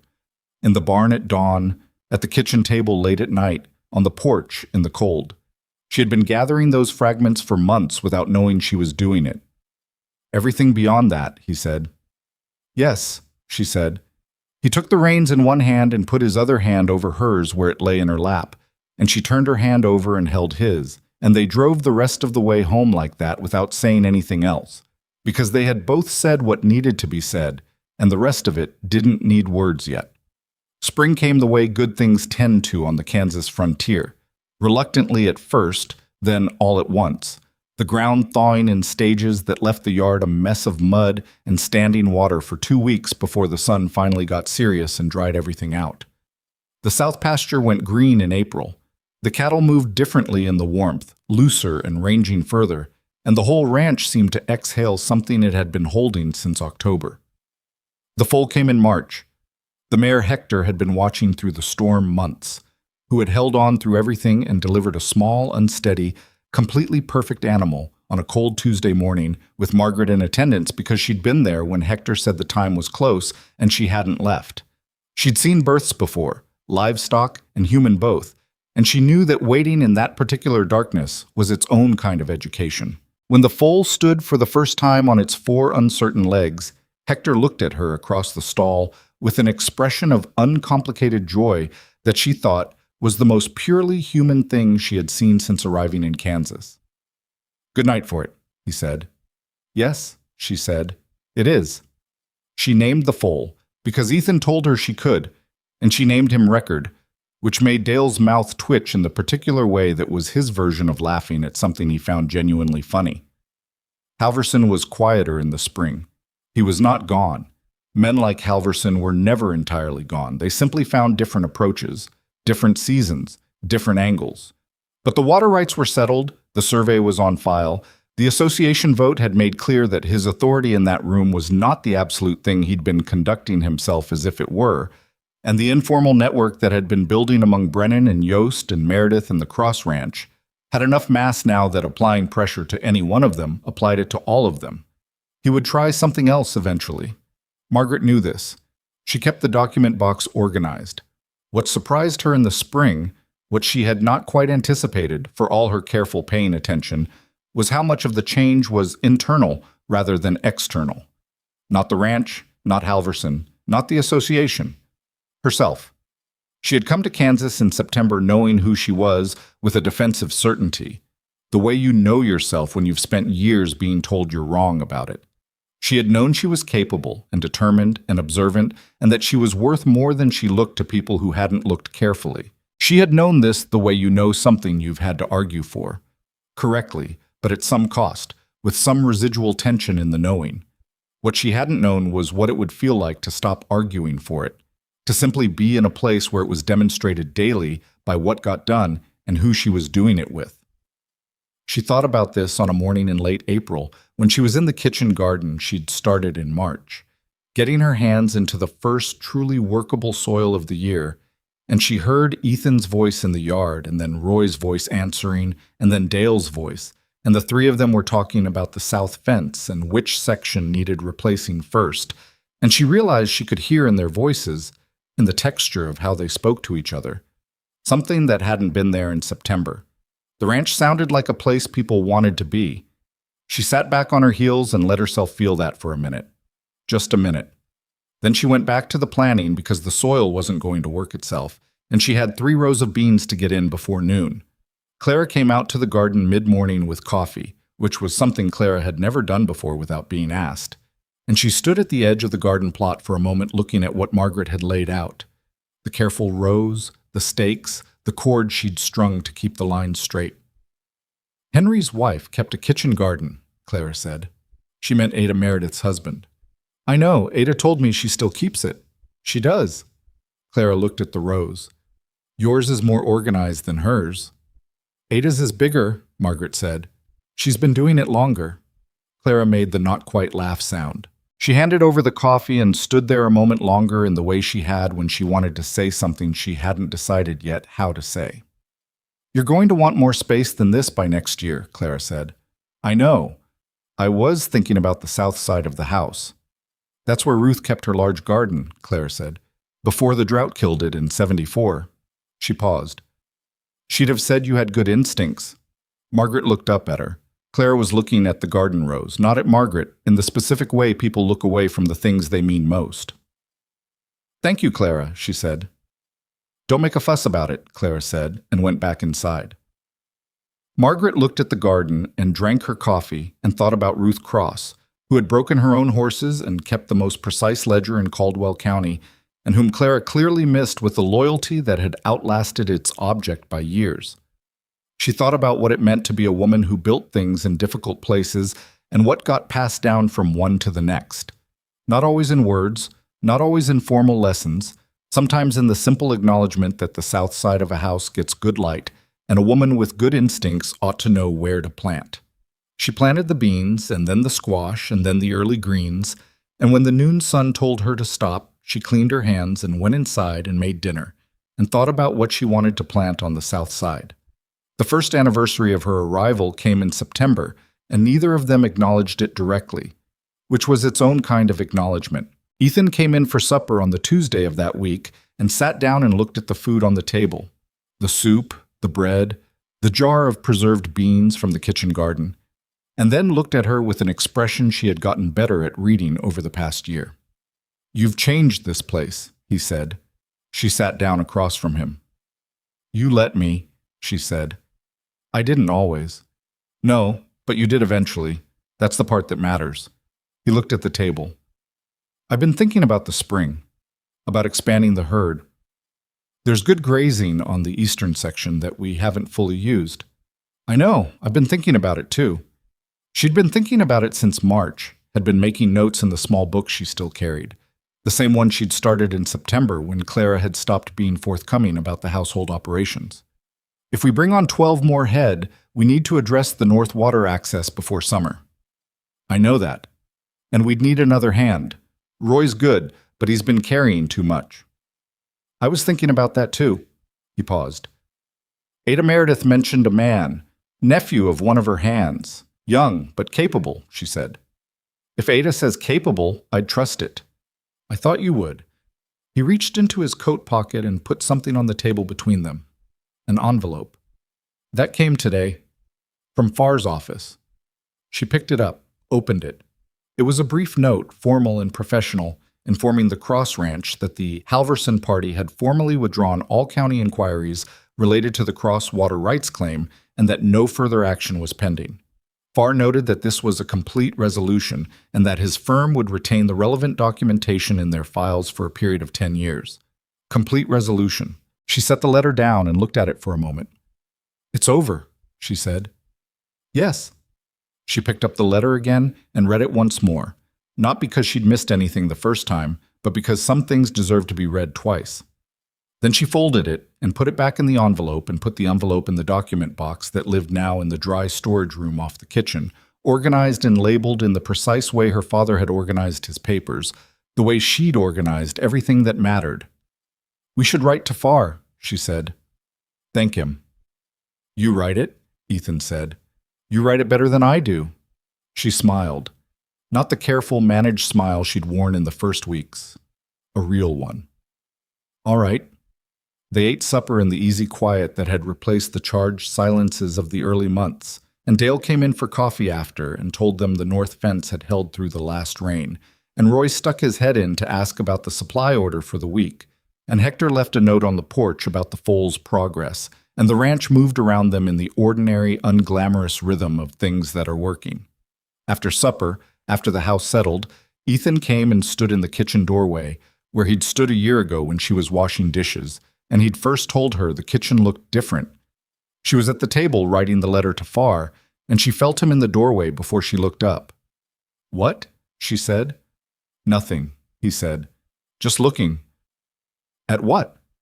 "At this," he said. Not with any grand gestures, just a small movement of his hand that took in the kitchen, the lamp, the table, the woman at it. "At what it is now?" She looked up at him properly. He was leaning in the doorway with his arms crossed and his face in the lamplight, and he looked like a man who had set something down that he'd been carrying for a long time and was beginning to understand what his arms felt like without the weight. "Come sit down," she said. "I'll need you to read this before I send it." He came and sat across from her, and she pushed the letter toward him when she'd finished, and he read it and made one suggestion, a small change of phrasing in the second paragraph. And she changed it, and then the letter was done and the lamp was burning and the house was quiet around them. This was the thing about a life built on daily action rather than grand gesture. It didn't announce itself. It didn't arrive in a moment you could point to and say, "There." That was when everything changed. It accumulated. It was the gate latch fixed before anyone noticed it was broken. The supply list kept accurate. The coffee ready at 5, the rope tied between 4 people in a blizzard, and everyone counted coming back. The document box, organized and labeled and current. It was also the way Ethan said her name now. Not the flat confirmation of a ledger entry, but the way you say the name of someone you've come to rely on in the particular way that isn't dependence but is its own kind of need. And it was the way she'd learned to leave the lamp burning when she heard him up late, and the way he'd started sitting on the porch in the evenings rather than disappearing to the barn, and the way they'd developed, without discussing it, the habit of saying things plainly to each other because they'd both spent enough of their lives not being said things plainly and had found it wasn't a way either of them wanted to live. There were things that remained hard. Ethan was still, on certain mornings, a closed door. The weight of the ranch and the inheritance of his father's stoicism and the years he'd spent learning to need nothing from anyone sitting heavy on him in ways that didn't just clear because the circumstances had improved. He was not a man who found it easy to ask for help, even from someone who had demonstrated repeatedly that she was there to give it. This was not going to change entirely. She had stopped hoping it would change entirely and started working with what it actually was. And she was not, herself, without edges. She was impatient with people who confused caution for cowardice, and she had a tendency to solve problems she should sometimes sit with. And she still, occasionally, in the gap between sleeping and waking, felt the echo of a street in Caldwell, and a crowd laughing, and the particular shame of being publicly found wanting. That echo didn't disappear just because the circumstances around it had changed. It was quieter. It came less often, but it was there. These were the things that didn't make it into stories about strong women on the frontier, the ways the hard things left marks that stayed, the way being right about yourself didn't erase the years of being told you were wrong. What she had decided, somewhere in the winter, she wasn't sure exactly when, was that the marks were not damage, they were record. They were documentation of what she'd been through, and she was her father's daughter, and she kept her records. The spring that followed the letter from Far was the best season the Cross Ranch had had in 5 years. The herd expanded, the eastern section grazed well. The kitchen garden on the south side of the house, the one Clara had pointed her toward, the one where Ruth Cross's garden had been before the drought, came in better than she'd hoped, and she put up more preserved food that summer than the ranch had stored in a decade. Roy turned 21 in June, and Ethan gave him more responsibility on the South Range, and Roy rose to it with the particular seriousness of a young man who had been taken seriously by someone he respected and had decided to deserve it. Hector's nephew arrived in July, a quiet, capable young man named Marco, who learned fast and worked hard and had his uncle's gift for finding the heart of a problem without making noise about it. Silas, unchanged by any season, continued to do his work without decoration.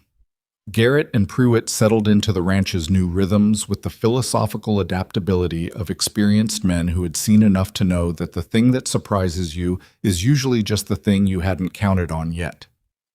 Dale's knee got worse in cold weather and better in warm, and he managed it with the same pragmatic refusal to complain about things that couldn't be changed that he brought to everything. Ada Meredith came to supper in August, the first time she'd come socially rather than for any particular business purpose. And she and Clara sat on the porch after the meal and talked for 2 hours about things that had happened in Caldwell County before Margaret had existed, and Margaret listened from inside the kitchen window and thought that this, too, was a kind of documentation. The stories that held a place's history, the ones that didn't go in boxes but were kept anyway, by the people who remembered them and passed them along. The Stockmen's Association met quarterly now. The executive committee proposal had never come back. Halverson attended and conducted himself with the controlled civility of a man who had recalculated his position and found that cooperation, on reasonable terms, served him better than the alternative. He was never going to be an ally. He was, however, no longer an active threat, and on the frontier that was frequently the best available outcome. At the October meeting, Margaret was asked a direct question for the first time, by Brennan, about the timing of the new rail spur relative to the fall cattle drive, a logistical question she happened to know the answer to because she'd been corresponding with Edmund Farr about a related legal matter, and he'd mentioned it in passing. She answered it clearly and directly and moved on, and nobody in the room made anything of it, and she thought this was probably the quietest possible version of a thing that mattered. On the drive home from that meeting, Ethan said, without preamble, "I want to start a record." She looked at him. "What kind of record?" "A ranch record, not just the supply inventories and the financial ledger, a record of the operations. What we tried, what worked, what didn't. The herd decisions, the land decisions, the water management." He paused. "Something that someone coming after us could read and understand what this place is." She thought about this for a moment, about her father's papers squared at the end of every evening, about the survey map folded inside a land office form in the back of a barn for 6 years, waiting to be needed, about the notebook in her apron, the document box in the storage room, all the ways she'd learned that the things you wrote down were the things that lasted. "That's a good idea," she said. "I thought you could keep it," he said. "You're better at that kind of thing than I am." "We should both keep it," she said. "Different sections. The land and herd decisions in your hand, the household and supply and legal in mine." She thought about it further. "And a shared section, for the things that belong to both." He considered this. "A shared section," he said. "The things that can't be separated out," she said. "That's most of what's important." He nodded slowly, the way he nodded when he'd arrived somewhere he intended to stay. "All right," he said. "We start it this winter." They started it that winter at the kitchen table, in the same lamplight where they'd worked through every problem the ranch had put in front of them since September of the year before. Ethan wrote the first entry in the land section, the herd count, the eastern section grazing report, the water levels, in his spare functional hand. Margaret wrote the first entry in the supply section, then turned to the shared pages and dated them and wrote, in the careful, deliberate script her father had made her practice until it was legible under any conditions, Cross Ranch, Caldwell County, Kansas. A record of this place and the people who keep it. She looked at what she'd written, then she put the pen down and slid the book across the table to Ethan. He read it and was quiet for a moment. "That's right," he said. "Yes," she said. "I think it is." There is something that people who have never been underestimated cannot quite understand. The specific exhaustion of having to prove again and again the thing you already know to be true about yourself. It wears differently than other kinds of tired. It lives in a particular place, just behind the sternum, and it never entirely goes away. What Margaret Bell Cross learned, in the space of 1 year on a failing ranch in Kansas that stopped failing, was not that the exhaustion disappears. It was that it becomes, over time, less loud than everything else. Less loud than the sound of a ranch running well. Less loud than a man saying her name the way you say the name of someone you trust. Less loud than the scratch of a pen on the shared pages of a record that two people are building together in the ordinary and irreplaceable daily act of deciding that what they have is worth writing down. She had not come to Kansas for love. She had come for a chance to build something real, because she was practical enough to know that real things were built, not found, and that building required the specific willingness to stay in a difficult place long enough to learn its language. What she had not counted on What surprised her, in the end, was the simplest thing, was how much she had already known and how long it took to be somewhere that let her use it. She closed the record book and put the pen in its place and looked across the lamp at her husband, who was looking back at her with the face she knew now, the real one underneath the managed one, the one that had been learning how to be seen. Outside, the November cold had come back, and the stars over Caldwell County were the kind that only appear when the air is truly clear and there is nothing between you and the distance. The ranch was quiet. The animals were in. The fences held. Margaret Cross blew out the lamp and went to bed in a house that was hers.